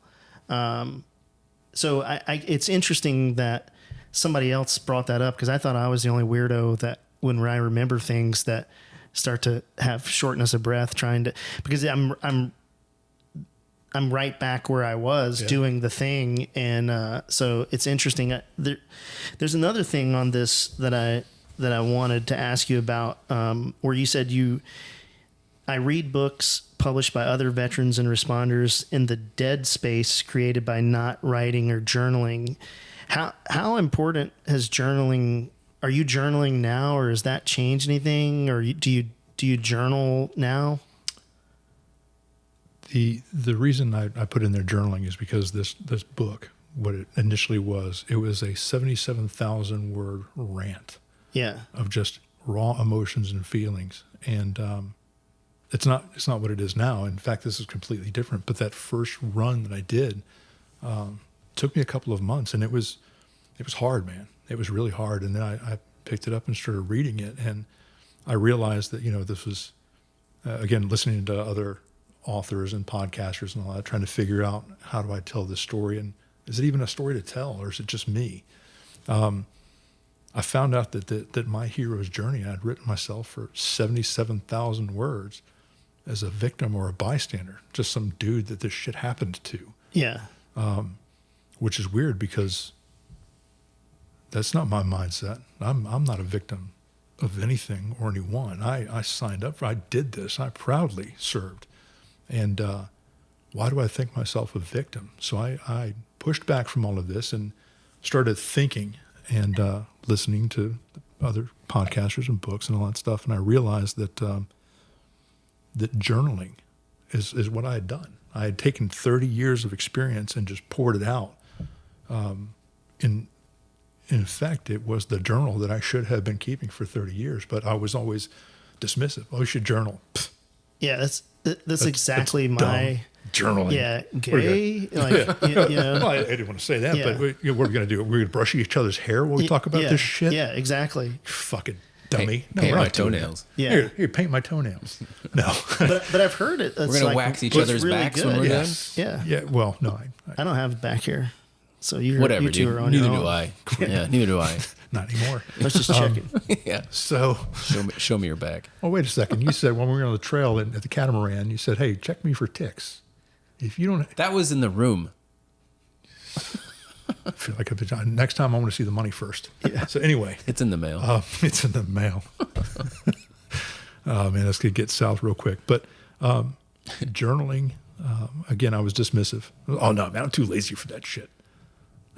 Whatever, man. I was dismissive of the whole thing. And I will tell you right now, journaling works. Because even if you don't want to unload that stuff on your spouse or your partner, you got to get it out of you, man. And, and I'll be the first one to tell you, I was the biggest hypocrite for 30 years. I didn't believe in it. But when I did it, it gave me a whole new perspective on how I saw myself. And it's funny because I never thought of myself as a bystander or a victim, man. I was the main character. I was the guy who got stuff done. And it really, it showed me a lot of where my mind was, and to another degree that I had forgotten myself. I forgot who I was and what I was capable of and what I've accomplished. And I was very dismissive of me. Yeah. During that point, God damn, I hate to say this, but during that point, it was dark, man. I had to push away from that first round of project because I got really dark for weeks. I mean, I had just retired a couple of months prior. I didn't have tribe. I didn't have purpose. I had no mission. You're this thing for 30 years and you wake up one day and you're just some dude. Yeah. And, I've never been just some dude. So it was rough. I had to push back, and it was just it was dark, man. It was really dark. I think elsewhere in the book, though, you said that I'm paraphrasing. Correct me if I get it wrong, but it sounds to me like your subconscious or your how you thought yourself as the victim. There's another part in the book where you said you were incapable of receiving love from your wife, that you weren't worthy of. Yeah. And I might be wrong, but I was incapable of anything. Yeah. Anything with emotion. I was high functioning, as broken as I got before I started the turnaround. It was very high functioning. No one knew. I take that back. My wife knew. She had known for years, and God bless her. She is the man. Man. We could be painting each other's toenails talking about this one, because it's she is her dedication to me and to us and our family, and her resolve, her love for me and us, her prayer, her faith, her commitment to everything that we are and will be is the reason that we're having this conversation, that I'm on this side of dirt. Yeah. And it's hard for me to say and to admit, but it's the absolute truth. Were it not for her, the morning that I came home on that day, No, brother. Well, because there'd be no Cateran Yomp for yeah, Doug. there's a backstory to that too, because Yeah. you were 3 a.m. in a Yeah. parking lot. Do you feel comfortable walking us through from that moment to when you came home at 6 a.m. off Yeah. of shift? There's these are the hard things to talk about, but that's why we're here, you know. So this is why we need a pop filter. Yeah, yeah. Sorry. So yeah, I had been promoted. I was a boss at this point, had a platoon. I was a lieutenant, and you know, I'd been speaking to my squads and my platoons for about a decade. You know, it's okay not to be okay, and come talk to me, and I'll help you out. But I was the biggest hypocrite in the room. I was more broken than anybody, and that's why I was saying that. I was a guy that worked for me, a very good friend of mine. When I came out, keep doing air quotes. This is not videoed. I can see it. When I became vocal about my struggles and the way forward that I had found, he actually called me on my shit. He was like, "Bro, all those years that you've been saying, come to me, talk to me." He says, "Were you having those conversations to see if somebody would answer up, like so you could say something?" And I just laughed and I was like, "Bro," he goes, "Yeah, I felt that." And he says, I wanted to say so many times to you that I'm having a problem." And it's just that struck me. And he's still working, and he is a fantastic leader. But yes, so I was a boss. I was responsible for 24 deputies and 4 supervisors. I had the northwest portion of the county. I mean, I was the boss after hours. Had a high functioning platoon. Of course, everything within me personally and physically, emotionally, was gone and had been for years. I was incapable of any type of feeling or emotion. I had no interest in anything. I found joy in nothing and had not for years. When did you start to realize that you were kind of, circling the drain, or you were like, oh, maybe 2004? 2004, and and you'd been doing that for. I was, for lack of a better term, sick, and continued to outrun. And I tried to outrun it by getting even more involved in the persona and my job, pulling on more tasks, more assignments, more getting things. to the next goalpost. Yes, getting to the next goalpost. It'll be better when I become a captain. Yeah. It'll be better when I get to day shift. And I always tried to. I just loaded myself up with the next project. And the shit thing about it, man, is I would take on stuff that I didn't have any background in, and I was killing it, just killing it. Yeah, and it's enough to move the bar a little bit. You're moving the chains, but you're not. You get that hit of that endorphin. It's like, okay, there's my licky chewy, and then where's the next one? I need the next one. I've got to be the guy. Because you're trying to fill the void. Exactly, and it's not there, and so you get really lost. And then being on nights probably makes it again, worse. It makes it a lot worse, and that's the great equalizer, man. People don't realize when you're working midnight shifts. I think they did a study saying that people that work midnight shifts or overnight shifts for whatever length of time, their cognitive ability and their decision-making ability is like being functionally drunk or legally drunk. Yeah. Whatever that is. I mean, I don't have the science behind that, but I can relate. And there's something like it takes years off your lifespan. Oh, well, I'm sure. Look at me. Yeah. I'm 26. So, I had not been sleeping at that point. This was October of 19 when the wheels had finally come off. I had not been sleeping for about six or 8 months. And when I say not sleeping, I was getting an hour and a half to 2 hours a night, days on and days off. I did a sleep study in late 2019, and it lasted 2 hours and 38 minutes. I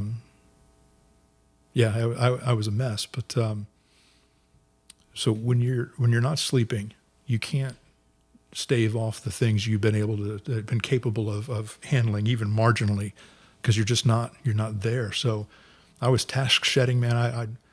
The things that I normally did at home, like keeping the house clean, making sure kids were doing homework, shaving, bathing, going to the gym. I wasn't doing any of that stuff, man. I was a mess. I was having panic attacks and anxiety attacks, and there are different, and I've been having both of them on the order of 3 and 4 a week for that last 6 months. And I've been able to hide them, Yeah. even at work. I mean, I've locked the door to my office and laid on the floor thinking I was going to die, trying to get my armor and gun belt off. And I stayed quiet. Again, it's the silence that's killing us. But at about 3 o'clock in the morning, I had convinced myself that I am a piece of shit. I was completely hopeless. There was no way out. There was nothing going to change everything or anything. I had been slipping in my administrative duties at work. A couple of supervisors were left unsupervised-ish and made bad calls. And since I'm the boss, I'm responsible for them, as it should have been. And also, for about 6 months, I was convinced that since I was all of these horrible things, I was incapable of being loved. And that at any point in time, my wonderful bride is going to realize that and realize that she got a silver medal. Yeah. And it's, so the next conversation we have is going to be her leaving me. And at that point, my reason for even doing this or driving towards the pension or trying to keep it moving would be gone. So what's the point? So I remember, again, inconsequential bullshit. I remember staring at this orange traffic cone behind the school. I'm just staring at this thing. And it dawned on me, I've got a pistol on my hip. I had convinced myself that I could be free, that I could end it all right now. It would be taken care of, no more pain. I don't have to do this anymore. And I actually felt my hand on the grip of this pistol. And it scared the shit out of me because I've been to, again, scores of suicides, from self-inflicted gunshot wound to a teenager hanging on the back of his bedroom door. I mean, it's just, and any mechanism of death and injury, I've been to it. So I understand the reason or the act of dying by suicide. I get it, but I never, ever until that point could reconcile that as my end. Because Right. I'd always convince myself the next day is better, but you don't know where people are. Yeah. You know? And it scared the shit out of me because I had never considered. And here I am with my hand on my pistol thinking, this is it. There's the answer. And but then as soon as that thought hit my brain, I thought, nobody knows I'm suffering. I haven't asked for help. I haven't said shit to anybody. As far as anybody at work knows, I'm freaking good to go. I'm still the same guy. So I kind of put a pin in it and just thought about it. And 3 hours later, I got home at 6 a.m. after my shift. And I walked in, and this is a Sunday morning. Now, if your wife's awake on a Sunday morning at 6 a.m. and she's not at the gym or making biscuits, there's a problem. Yeah. So I walked in, and she's already sitting up in bed, and she said, can we talk? If anybody listening is married, I think their sack just tightened up a little bit. Oh, shit, here we go. And that's when I did. And I said, yeah, what's going on? She said, would you consider going to marriage counseling with me? And brother, I got to tell you, I hit the floor with both knees at the foot of my bed, hands clasped like I was in a confessional. I was crying, probably the first time in 15 years that I was able to scare up a tear. By the way, new tears burn. If you haven't done it in a while, just Visine first, because that shit burns. And I begged, yes, please, anything to save us. Absolutely. She had no idea and wouldn't know for months later that 3 hours earlier my hand was on a pistol thinking about killing myself. So, of course, when that comes out later, anyway, we went to counseling, and long story, it's all in the book. We are in a place now that had I sat down and wrote a fairy tale 24 years ago when she said yes, I would not be where we are now. Yeah. It's, my God, but it just, and y'all were meeting tonight at dinner, and I don't want to try to oversell, but she's incredible, man. Just incredible. And she is, I refer to her as my hero, my shield, and my retreat. She's every one of those things. She will protect me to the last breath, man. And she's just, she's great. In fact, we had a conversation when I started looking for the publisher and all this, and starting being a guest on podcast. I told her, I said, you know, it's not to get religious or anything, but I'm spiritual. I don't go to church, or as much as I should anyway. But not a heathen by any stretch. But we were talking, and I said, you know, it occurred to me that when I was going through that, I couldn't see God. God was nowhere to be found. Even though I was saying my prayers and all that other stuff, I was just kind of phoning it in that I didn't see God. He wasn't present in my life. I didn't see it. There was no salvation. There was no nothing, man. It was empty, hopeless.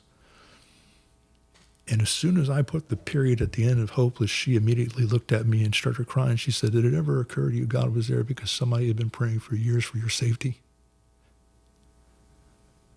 Bro, I'm sorry that my voice is cracking. That usually doesn't happen, but my God. I mean, that it really, here I was thinking at any point in time in our relationship that this woman hated me, just to find out that her wish every day was for me to come home to her, for me to be okay. And, you know, that's why I believe now that when God was there with me that night or that morning in the patrol car, and that when I walked in that morning, her prayers had been answered all at once. And we talked about that part too. And she said, I was awake all night. She said, I knew that today was the day I have to say something because I can't take any more. Something has to change. We have to do something. And it could have been Saturday morning that she came to that. It could have been Monday. It could have been a week later. But she was awake thinking about me when I was thinking about ending my life. So you'll never convince me otherwise that God wasn't there. So, and this is not, hey, everybody go to church. This is just my story and the turning point. Yeah, it's interesting you say that too, because I had a similar experience, and it's funny you said you couldn't shower.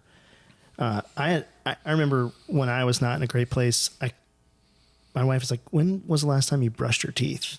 And I was like, I don't know. Because I just couldn't lift my hand to brush my teeth. Like that's how, but I would still go to work. I would still fly every day. I would still kill it at work, but I couldn't do personal hygiene. And I remember one night I was asleep and I woke up and I hear like that. And my wife was saying a prayer over me because of the same thing, but powerful, man. Yeah, and what's interesting about the dynamic is that was a different time for me. And then, you know, you go through these seasons and it ebbs and flows. And I think with depression and anxiety is you're never gonna be. It's never gonna not be there. At least for me. That doesn't mean you still can't be. You know, when we talk about this is, you know, like I'm a shit dad or I'm a shit husband. And my wife always says this, your thoughts become your reality. Absolutely. And so when you, and I read something the other day that said, the things you read is what fills your head, or or you could take it to, you know, who you associate with is what you bring into your life. And I'm curious in any of those times, because my experiences, I had a similar experience, and then at the time I didn't know my wife was going through some of her own stuff, and I was kind of at that point where I needed her to kind of step, and she had stepped in the past and led our family when I just couldn't do it, and there was a point where, and I think we've talked about this, where she was kind of dismissive sometimes to the things that I was going through. And it's not because she doesn't love me or care. Those are things. It's just, it's really hard for women in the traditional sense to see their guy as not that alpha male provider, you know. So she just didn't know what to do. She was like pinned in a proverbial ambush of like, wait, you got a problem? Like, you're supposed to be the strong one. I'm, you know. And did you ever have any of that experience, or was it always she was right there with you. Well, out of necessity, because I was not emotionally available. And honestly, when I was on the bomb squad and running all these specialty units and doing, chasing the brass ring, everything was work. Yeah. So out of necessity more than anything else, more not desire, but more out of necessity, she was in the business of running our family, managing me, managing her own stuff, and to her credit, did an incredible job. And I think one of the things that we forget about as the people doing the work, that they know, we bring it home to them. Yeah.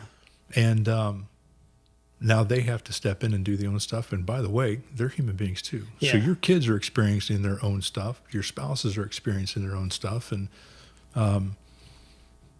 speaking from my own experience, that it's kind of selfish to think about you're the only game in town. Yeah. But you are so turned off and so unavailable for any of that. You're just like, I don't care. Make a decision. I make decisions all day. Yeah. I don't care about this decision. It doesn't. So, I mean, you guys are shaking your head, but I get it. It's like, oh, this is a big decision. Look, anything that does not stop my alarm clock from going off in the morning or cause somebody to come knocking on the door at 3 a.m. telling you that daddy's never coming home is not a big frickin' deal. Yeah. I don't care. Yeah. And it just gets to the point where you get so apathetic that you're just like, fuck it all, man. Yeah. What's the worst? Who cares?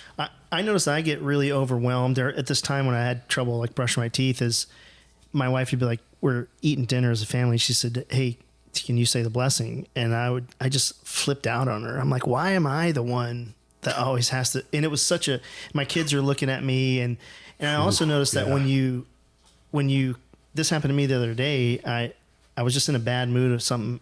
I don't even know what it was, but you bring that into your house and it just rubs off they absorb it. And my wife is kind of an empath where she was having a great day, super excited. She was just doing great. And I just shit all over it. And not to her, I wasn't directing it at her, but she just absorbs it and then she's in a bad mood and lethargic. And so I think it's, you've got to figure out some techniques to like, if you're to shake it off. I haven't done a good job at that. I'm still trying to we used to, in the Army, in our unit, we would come to work in civilian clothes and leave in civilian clothes. And the act of taking the uniform off and leaving it at work, for me, physically helped me. I never talked about anything that happened at work ever. Me either. My whole day was never a conversation. Yeah. For the entire time. Because I was too tired for it to come out of my mouth. Right. And so I've essentially cut my wife out of 98% of my life. Right. And then I leave. And then she does the family thing. She takes care of Lachlan and everybody else. And then I come home and I don't tell her about anything. Mm-hmm. Then I go back to work. Then I hit the road and I'm gone. And then I come home. And then all of a sudden I'm out of the Army. And now I'm home every day with my bullshit. And I'm still not talking about anything because I didn't forever. Because you don't know how to do it. You don't know how to do it. Absolutely. Yeah. And she's supposed to be the mind reader. Yeah. And then, well, we talked about that this morning about how my wife and I got into an argument because my wife's in nursing school and it's really intense. I had no idea. For all the nurses out there, awesome, because RN school is fucking ridiculous. Like it's like you would think she's a doctor. Just measuring dope, for God's sakes. Yeah, it's the hell's a milligram? It's that thing is a cc. I don't understand. Well, then you have to take milliliters to convert it to milligrams. There's math involved. Dude, it's crazy math. I'm like, you guys know they fucking make calculators, right? Like you have one in your pocket, but they have to do it by. Anyways, it's a thing, man. And so like I'm single parenting and. The other day we were talking about this on the drive over here. I'm like throwing around dishes because she's studying, and I'm like crashing things because I want her to be like, "Oh, do you need help?" And so how many times did you ask her for help? Yeah, 0 times. Exactly. And, well, she's like, "Why are you so pissy?" And I'm like, "Because I'm an asshole, sweetheart. Because I'm an asshole. There's no good reason." Well, and she goes, "Why are you so pissy?" And I'm like. You fucking see me over here struggling, don't you? And she's like, no. I don't even know how that ended. I can tell you how it ended. Well, yeah. And she goes, why don't you just open your mouth? If you need help, just say, could you help me? And I will come and help you. And I'm like, and I said to her, you see me over here struggling. And she goes, you're a grown man. If you need help, you can just say it. And I'm like, shut the fuck up. But the point is That's why I ain't got no friends. when you're in this situation, because if it was anywhere else, even at work, sometimes like we just don't ask. You don't ask for help, and I think it goes back to what you were saying is all those resources were there, and you just got to ask. And that's kind of why the title of this podcast is "Alone and Unafraid," is because you're alone until you raise your hand. But you're the one that's got to make that first step. You're the one that's got to say, hey, there is a problem here. And without that, you're always going to be stuck where you're stuck. And I would say for everybody that's listening, there is a majority of the people that everything you said have thought about some similar experience. Like, I don't think that these are things that are not normal. I think it's probably the opposite is true. This is probably all very normal behavior that's just been shoved in a corner for millennia. And we're just now, maybe as a species, getting to the point because we're not worried about a neighboring tribe. At least here in America, we don't have to worry about right now somebody coming across to kill us, so we can focus on these types of things. It's funny, man. I'll tell you, as vulnerable as I am and as I'm trying to work to be, I've actually had this conversation with the wife. We were sitting at a bar, just a neighborhood bar, and we're not drinkers, even though we started this with bourbon today. We just decided to stop in at this new cool place, and I'm looking around, and she's like, "What are you thinking?" Bars and crowds are still not my thing. I'm doing much better, but in general, I don't like people. Yeah. So I'm sitting around looking at this pub. There's families there. It's a Saturday afternoon. It's not even evening. There's no dirtbags in there. It's a very nice neighborhood pub thing in a little, subdivision area. And I just looked around. I was like, I'm so dismissive of the presence of all these other people. And I said, something's wrong with me. And this is not like when I was still working, brother. This was like 2 months ago. Yeah. I said, I've never been a violent person. I'm capable of a great deal of violence, but I'm not violent. I never started anything, but I'm quick to finish. But I said, you know what? I wouldn't go over there and hit any of these people, but if anybody came over here and started any garbage with me, without a second thought, I would brutally beat the shit out of them in front of their wife or kids. And I'd go about my day like it wasn't a big deal. And I felt it when I said it. Yeah. And I was like, seriously. If I'm in a mood, and I have self-control for God's sake, so I'm not some sociopath or psychopath that's going to go off and hurt somebody, but if a fight found me, cool. Yeah. So I wish a bitch would. Yeah. Yeah. Like, get my pub sub. You didn't see me standing here? 220 pounds, 6'1", angry dude. Just go stand in line at any ride at Disney and you can find somebody to fight real quick. And I was like that at Disney for the longest time. Yeah. For the longest time, I would get amped up. It's like, bro, I've been standing here. My kids are waiting to see this. And somebody walks right in front of you. It's like an incubator for... That happened to us.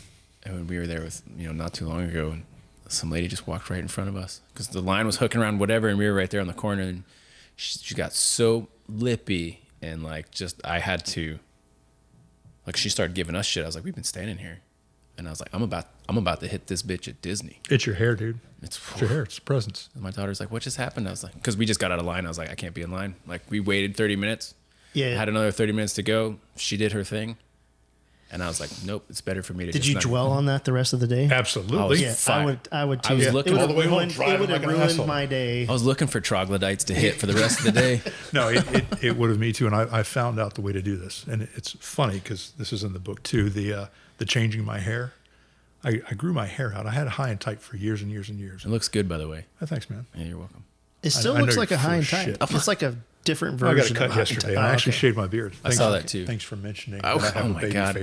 When you opened the door, I was like, he's probably going to get upset if I don't say anything, so I'm not going to say anything. What'd you say? I missed it. He didn't. He shaved. I noticed he shaved. Yeah. Oh, okay. And I wasn't going to say that. It's very hurtful. Yeah, I wanted to keep him on a string. Yeah. Anyway, so when I had my head shaved, kids loved me. Adults were deathly afraid of me. But when I grew my hair out, homeless people started asking me for money and shit. And Michelle, my wife, actually said, she goes, that would have never happened with old Doug. I was like, yeah, I don't like this.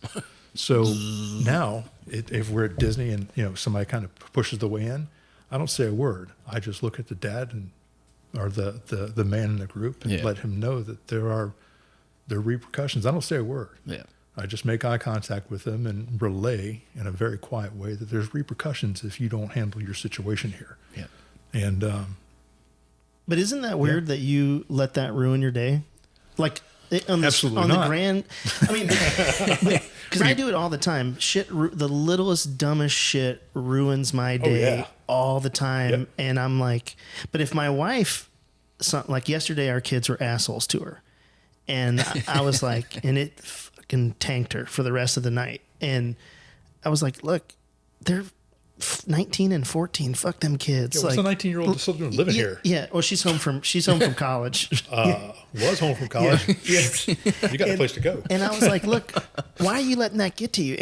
And some person 'Cause you kids have are no, hurtful. they don't care, and they don't really, they don't realize. Yeah, they don't realize. But isn't it weird that you, like, some person you don't know that you're never going to see again, that you have no idea, you're like, oh, fuck that person. Mm-hmm. Like, I'd be driving home thinking about how I'm going to murder them and go to find their house. Okay, she had brown hair. I'm going to go look up, Bro, I'm not really going to do that, but I've had people cut me off in traffic, and I've already got it worked out, the whole scene of how they're going to get out of their car and say something to me, that I'm going to get out of my car and beat the shit out of them in the middle of the intersection. I've already got it worked out. So I even have my legal defense worked out.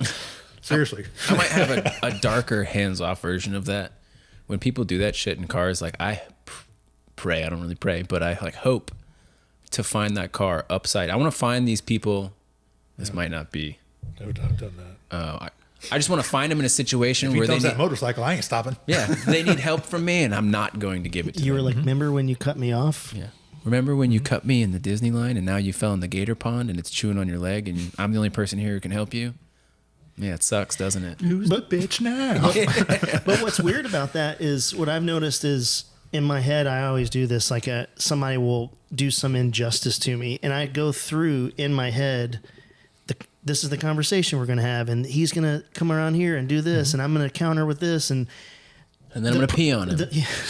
But the problem is your brain. I was going to show dominance. You don't want to mount him. Yeah. Well, let me tell you a little story here. That's a different podcast.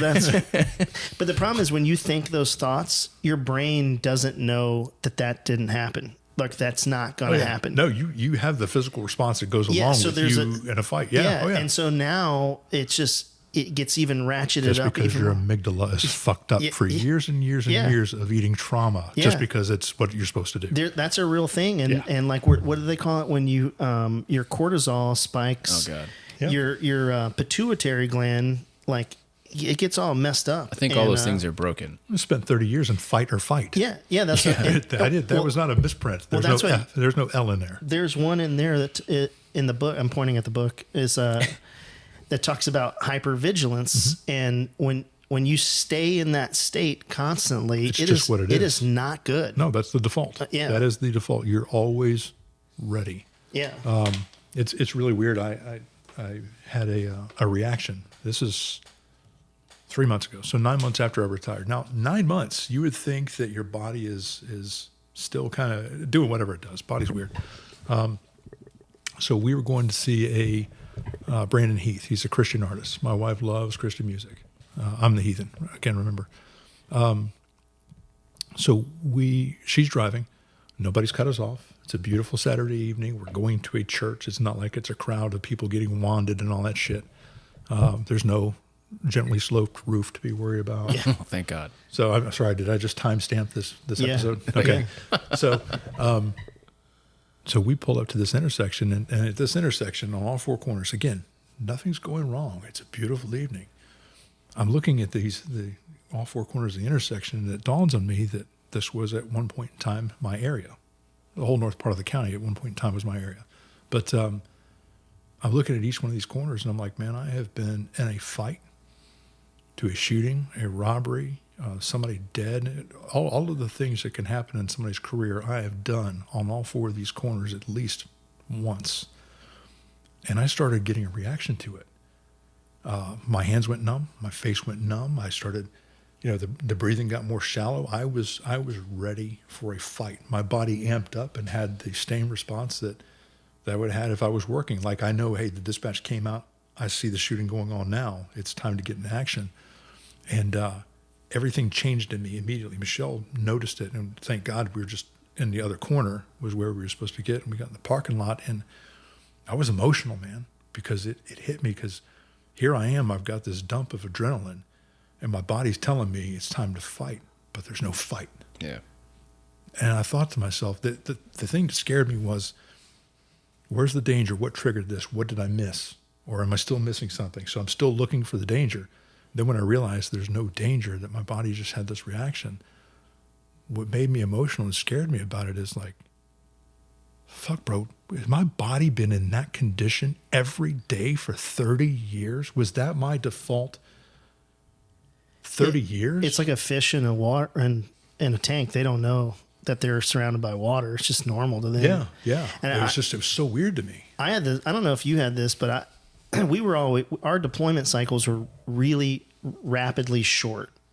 I say rapidly short. We would deploy on a 30, 45 or 60 day deployment, come home, go back out on the road training, couple 3-4 months later, go out again. And I've been retired for 5 years, and I still on there you go. Oh. Take that on, Coach Bo. Even 5 years later, I still get anxiety. Like, it'll be like a Sunday and I'm like, oh, I'm going to war tomorrow. And I'm actually not. I'm just like, there's nothing happening.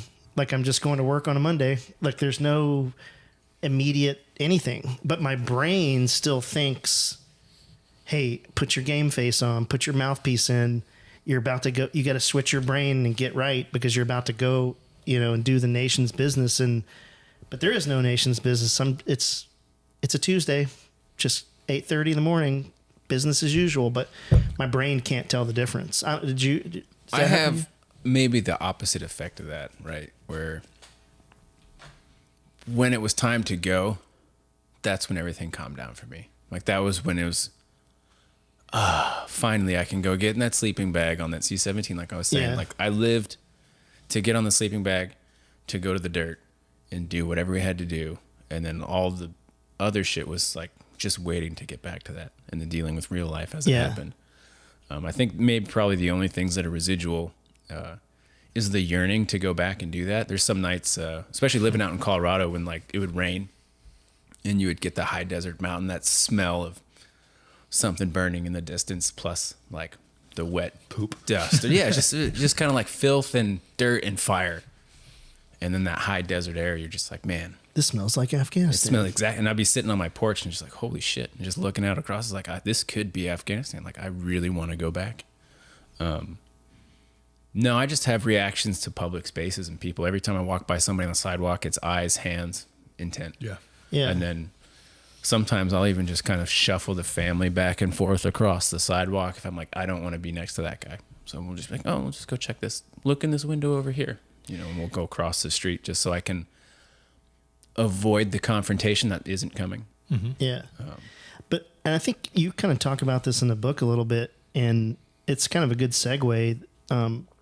People always say PTSD, post-traumatic stress disorder, and I love your take on it. And I never really thought about it till I read that. Well, it's not mine. It's from everybody that I've read. Oh, really? Oh, yeah. I thought it was well, just claim it. Just take it. No, I've learned Plant the flag, Doug. from so many people. Doug said this. Yeah, Doug said it, but I heard it from a lot of people. But isn't it interesting that it's an injury, just like if you got shot or broke a bone or whatever. It's very interesting to me that we're so quick. These fucking pencil neck dudes in a psychological clinic are, well, you've got a disorder. Yeah, motherfucker, because I got it in the ring. Like that's why. In the arena. Have you ever read the book, The Body The body keeps score. Keeps the score. Dude, my wife is like right now she's It's true, man. These are their injuries.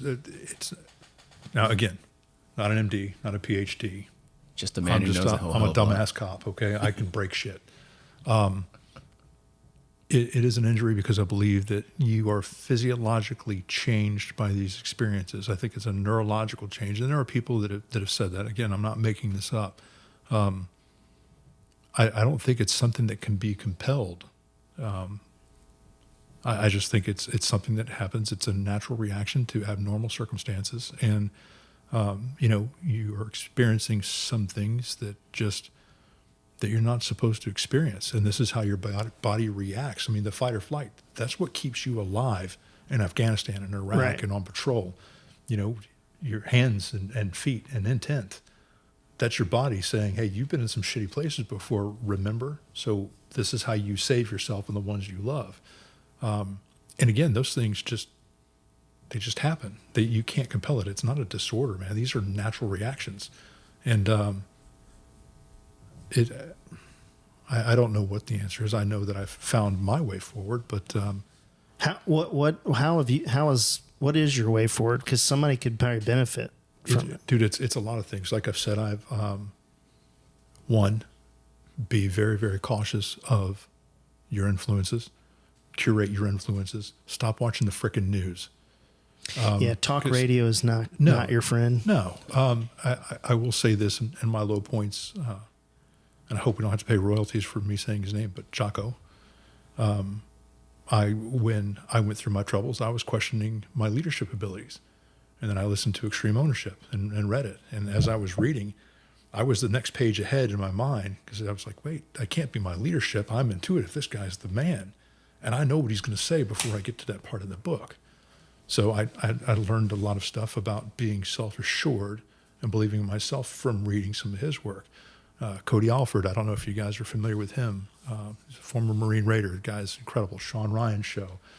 Dr. Chris Free, Mike Cirilli. They're all in the book. Medina Baumgart, she's a police psychologist who was married to a cop. And the list goes on, but I've read so many things that have really just made sense to me and helped. I thought, okay, trauma, that's where my PTSD came from. But now I'm depressed. Where did that come from? I was never blown up, but I've been exposed to a shit ton of gunfire from being on the range. I was on a bomb squad for 7 years, almost 7 years. I've been close enough as a breacher to doors. We've been picking hydrogel off my armor in the shield because we were not, a proper standoff distance. Probably didn't weigh it as well as we should have. So I've eaten my fair share of overblast. I'm not saying I'm a victim of TBI, but when you get a full body punch in the face, that concussion is going to have some damage. Not sleeping, low testosterone, high cortisol, living that roller coaster life of hypervigilance. All of these things together, it's not just the one thing. It's this constellation of things that come together in this perfect storm that create this. And Dr. Chris Free did a study in 2020 called Operator Syndrome and just released a book back in, I believe it was March, the same title. And reading that book, along with all the other things, I realized that this is not just one thing. This is everything that has led to this. And I think Operator Syndrome, and he'll even admit this now, that the term Operator Syndrome is kind of a misnomer, but it's anybody who any type A who's in the world of serving others, of service, who put themselves out there, who constantly drive or looking for more. These things happen. It's trauma and it's stress. It's the way that we live.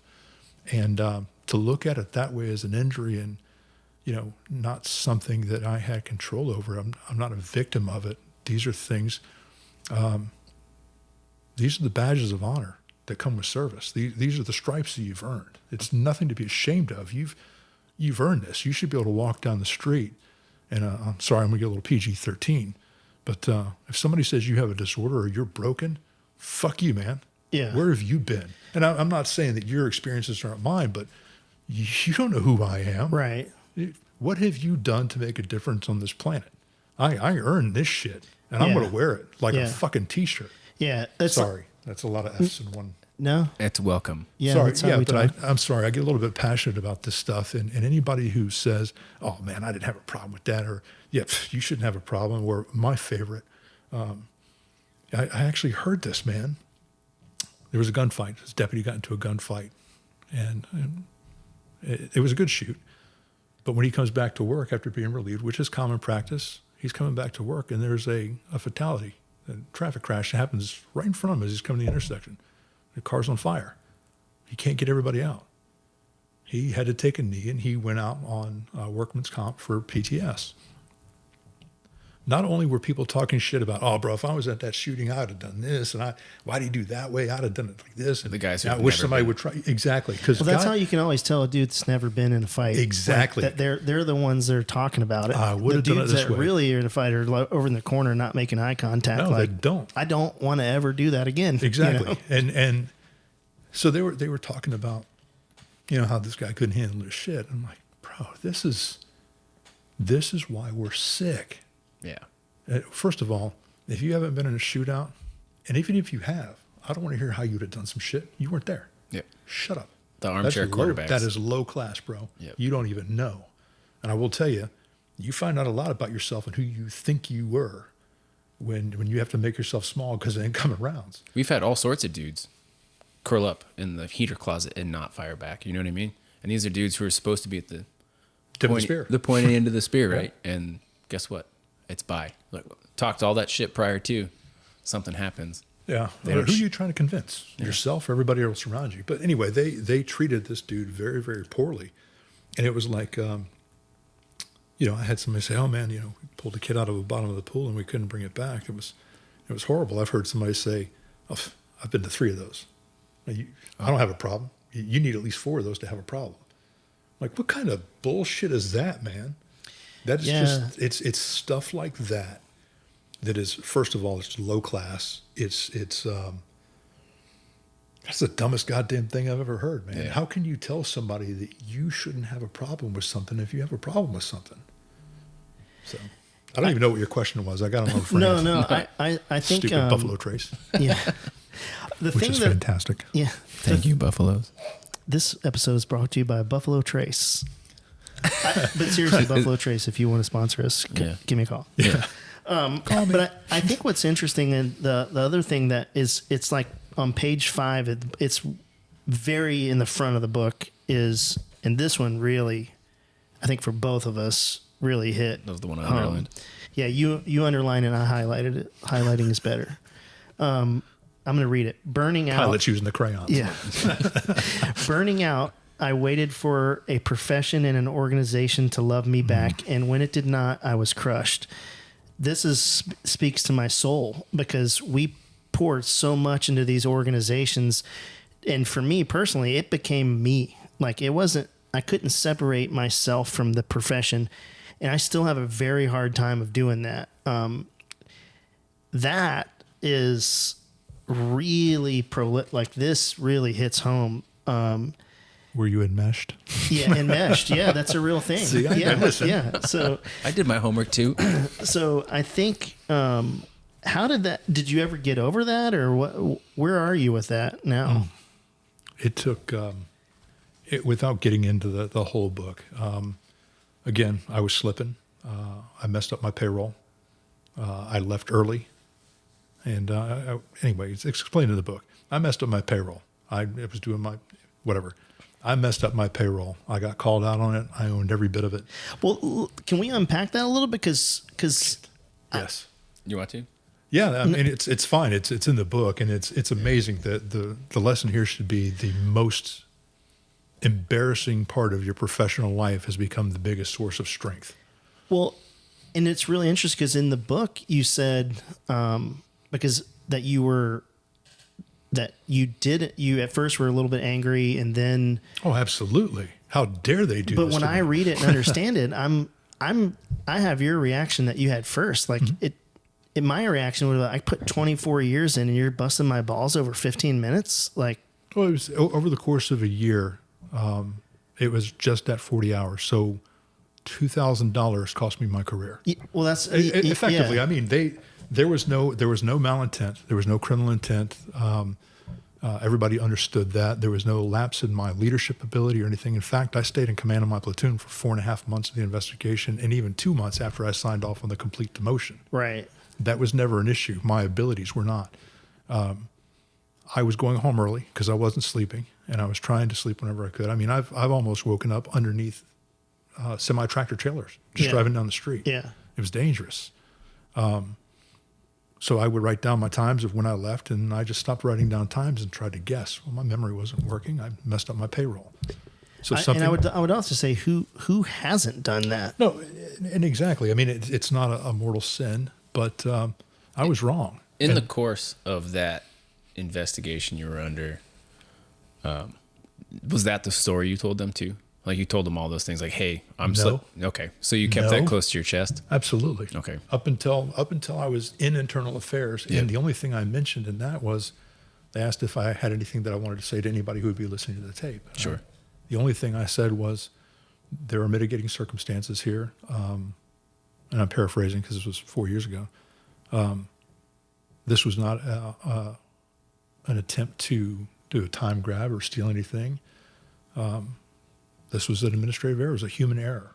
But I did say I am thankful that the sheriff and the command staff now have a resiliency program. They have an EAP, that they are normalizing these things. I didn't say I had PTS. Right. Even though by that point I had been diagnosed a month prior by a professional with it. And I told them that I was seeking help for family issues. Sure. Which were actually for me. Yeah, because I feel like that's code. That's like the it is. The cop-out code. No, it is. It is. And so they all say that. I didn't come out and say it, but it was there. And he was even remarked, the sheriff months later walked up to me, and I was on a call, and he showed up, and he came up and shook my hand and hugged me like he always did. I mean, I'd known the guy my entire career. He was a mentor of mine. And I feel horrible that my actions, one, caused my major to do an investigation. He's still a great friend and a mentor. The sheriff was responsible for acknowledging me and rewarding me for my hard work. Do you think the outcome, knowing what you know of the organization, the people you were dealing with, you think the outcome would have been different had you have been open kimono, full like, hey, I'm dealing with some shit. If I had come in and said, I'm not sleeping, I need to, like, this is what's going on. Had I said something before I messed up my payroll? Sure. Absolutely. Yeah. I would have been accepted with open arms. I believe now, and this is not what I felt like when it was going on. Yeah, because even right now, I'm having a hard time. Well, and processing for me that. emotionally and growing, and I have learned more about myself in the last 3 months. And day by day, I learned something new. I let things go. I become more emotionally mature, and these are all very big steps, and they happen quickly too. Once you own your shit, everything starts becoming very clear quickly.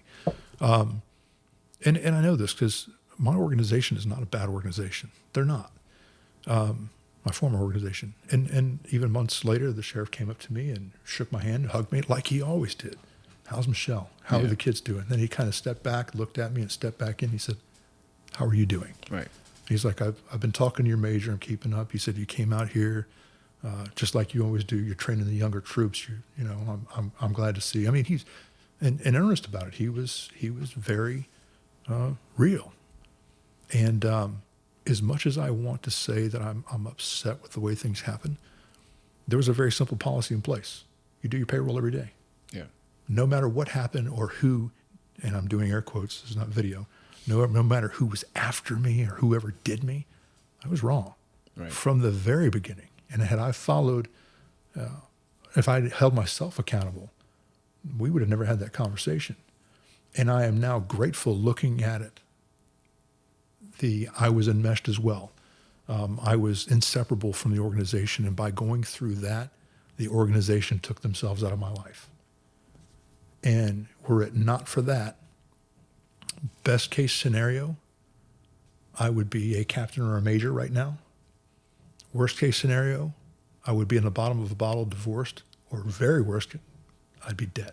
Right. Because that's the road I was on. Had somebody else not tapped the brakes, It took something from the outside to pull absolutely you. did. No, this was supposed to happen, but my initial reaction was yes. But my initial reaction is, how dare they? Yeah. You know, I was in charge of my last assignment before getting promoted. I was in a division with 9 units, and I supervised 6 of those units.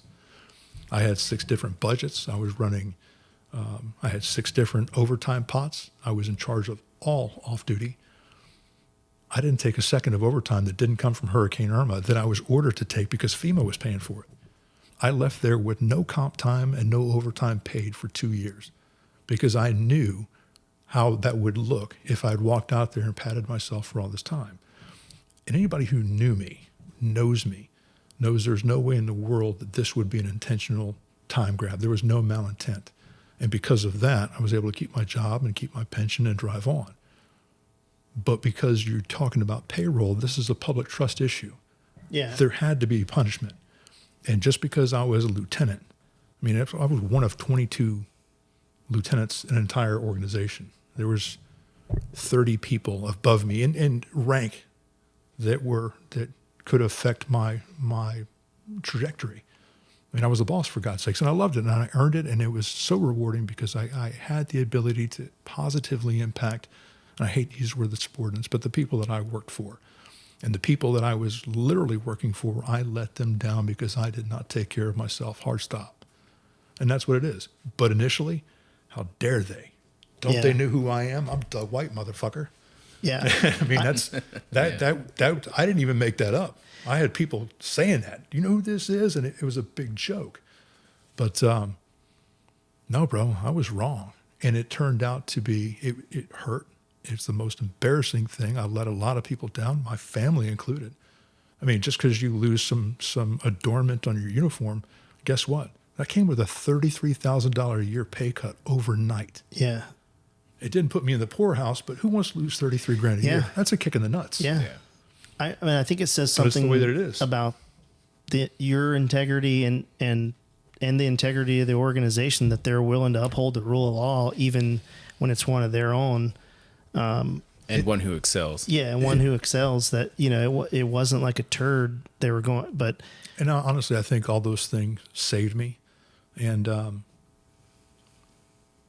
right, because you would have kept burying shit. Oh, absolutely. Had you not have been caught or had not have gotten in trouble. Absolutely. I had started seeking help 6 weeks before I was noticed that they were going to do a case. Yep. And if it weren't for that night behind the school and Michelle being awake and her saying, we're going to counseling, or would you go to counseling with me? I would have kept driving. I would have kept overcommitting, because that's where I was, man. Yeah. Just what's next? What's next? Yeah, there are tons of people listening to this that do the exact same thing, that are doing the exact same thing. Oh, bro, I was a champ at compartmentalizing and avoiding. Yeah. But there becomes a point where you can't. And, you know, as long as you stay busy, everything's fine. But it's the silence, the quiet of not doing.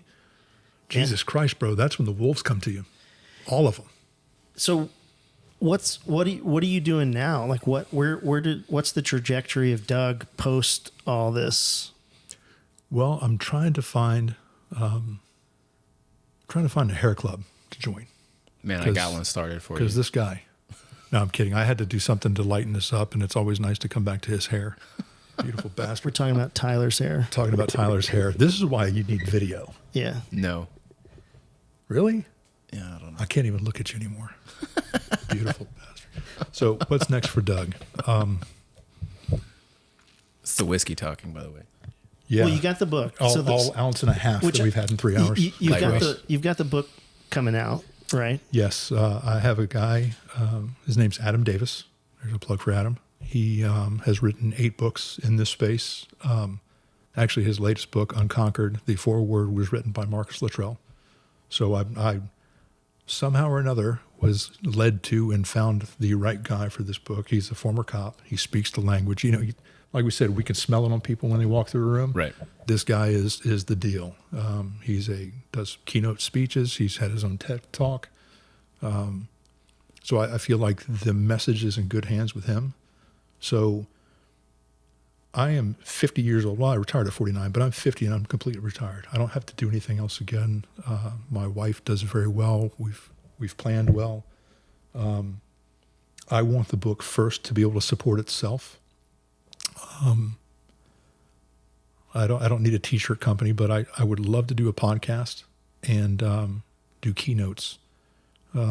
Just because it's the platform that feeds the book will feed it, and that will feed the book and feed the message. I will talk to anyone at any time about any of this. Like I said, man, I have found that owning your shit and putting it out there, and it's not something I learned. I learned this from Nick Kumalazos from Always Forward podcast and Cody Alford. I mean, just the empowerment that guys like that have found owning their stuff and putting it out there. It's free, and it's freedom. And I think that this book is going to resonate. There's something in these pages that's going to hit somebody and think to themselves, it's not just me. Oh, or there's a way forward. It already happened to me. Like, just, I'm 50% through, and there's parts of this book that you have to put down and walk away from.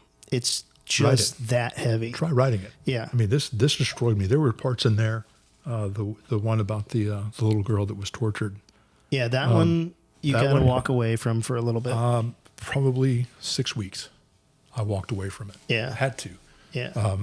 Because the feeling in me, bro, visceral, only because I don't have a fancier word.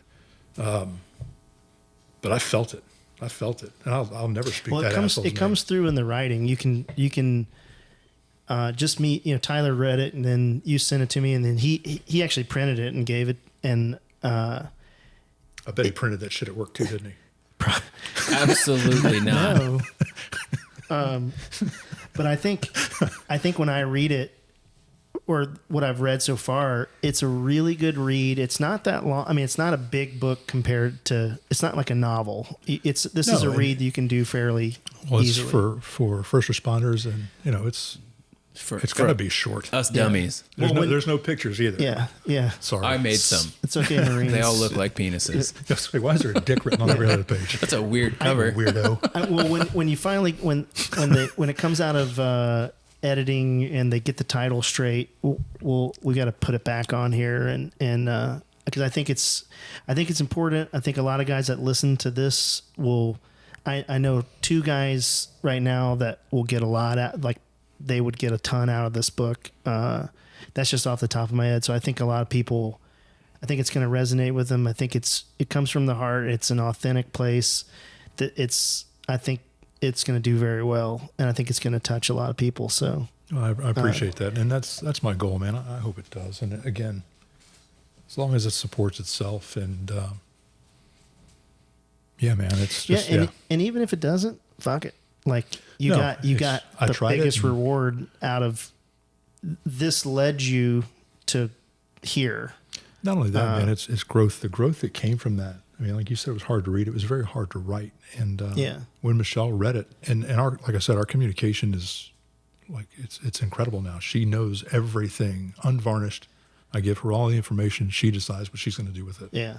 But when she read this, she says, "There's things in here that we never discussed. Yeah. There's things in there that I never put words to." And as I was putting words to them, I realized, holy shit, this impacted me. So it's real, man. It's real, and I wish I could blame people, but no, bro. There's no other choice but to own every bit of it. Right. You have to. Character demands that you own all of your shit. If you want to learn from it, if you want to experience any growth, you have to. You got to be mean to yourself at the same time you're trying to love yourself. Yeah. That's pretty good. I think that's a good place to call it. You got any closing remarks? Yeah, man. I want to just point out the fact that for me, it's big to have these conversations. It's big in like your story, how it connects with my story, how it connects with his story, how it connects with like my brother's story, so to speak, right? Like we're all kind of interconnected. But we would have never had this conversation had I never started doing the adventure races, which led to, Guardian Revival, which was another nonprofit, which connected me with people that I've never would have been in circles with before or whatever, which then somebody saw that who knew us, who got us in contact with Pete, who you got in contact with initially, and then took a chance, and we kind of begged for that and ended up in Scotland, right? For all this veteran first responder stuff. When we live 2 hours from each other. Yeah. And I'm a recluse kind of by nature. I'm introverted. I don't like to be out and about. I don't like to be around people. I don't like to do new things. I kind of hate the world as it comes, by and large, right? But getting out of that comfort zone and knowing it's good for me to get out and about has connected me with you, and then, allowed me to do these things with Thad. I think it's important for anybody to find, you talk about finding your tribe. Like, that's how I'm finding connection post-service, to be around things that are important to me and find people who have that same connection. Sure, we don't come from the same space, but that doesn't matter. You know what I mean? And most of this stuff on the bus, we sat on those bus rides for 18 hours a day. We kind of brushed up on some of this stuff, but we didn't need to. No. Right? You knew it.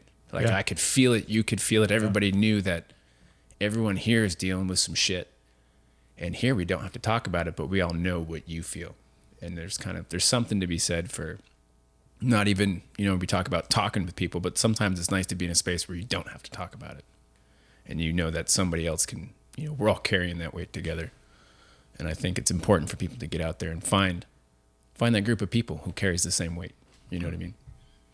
That's kind of, you got to put yourself out there. Yeah, you're not going to find it at home.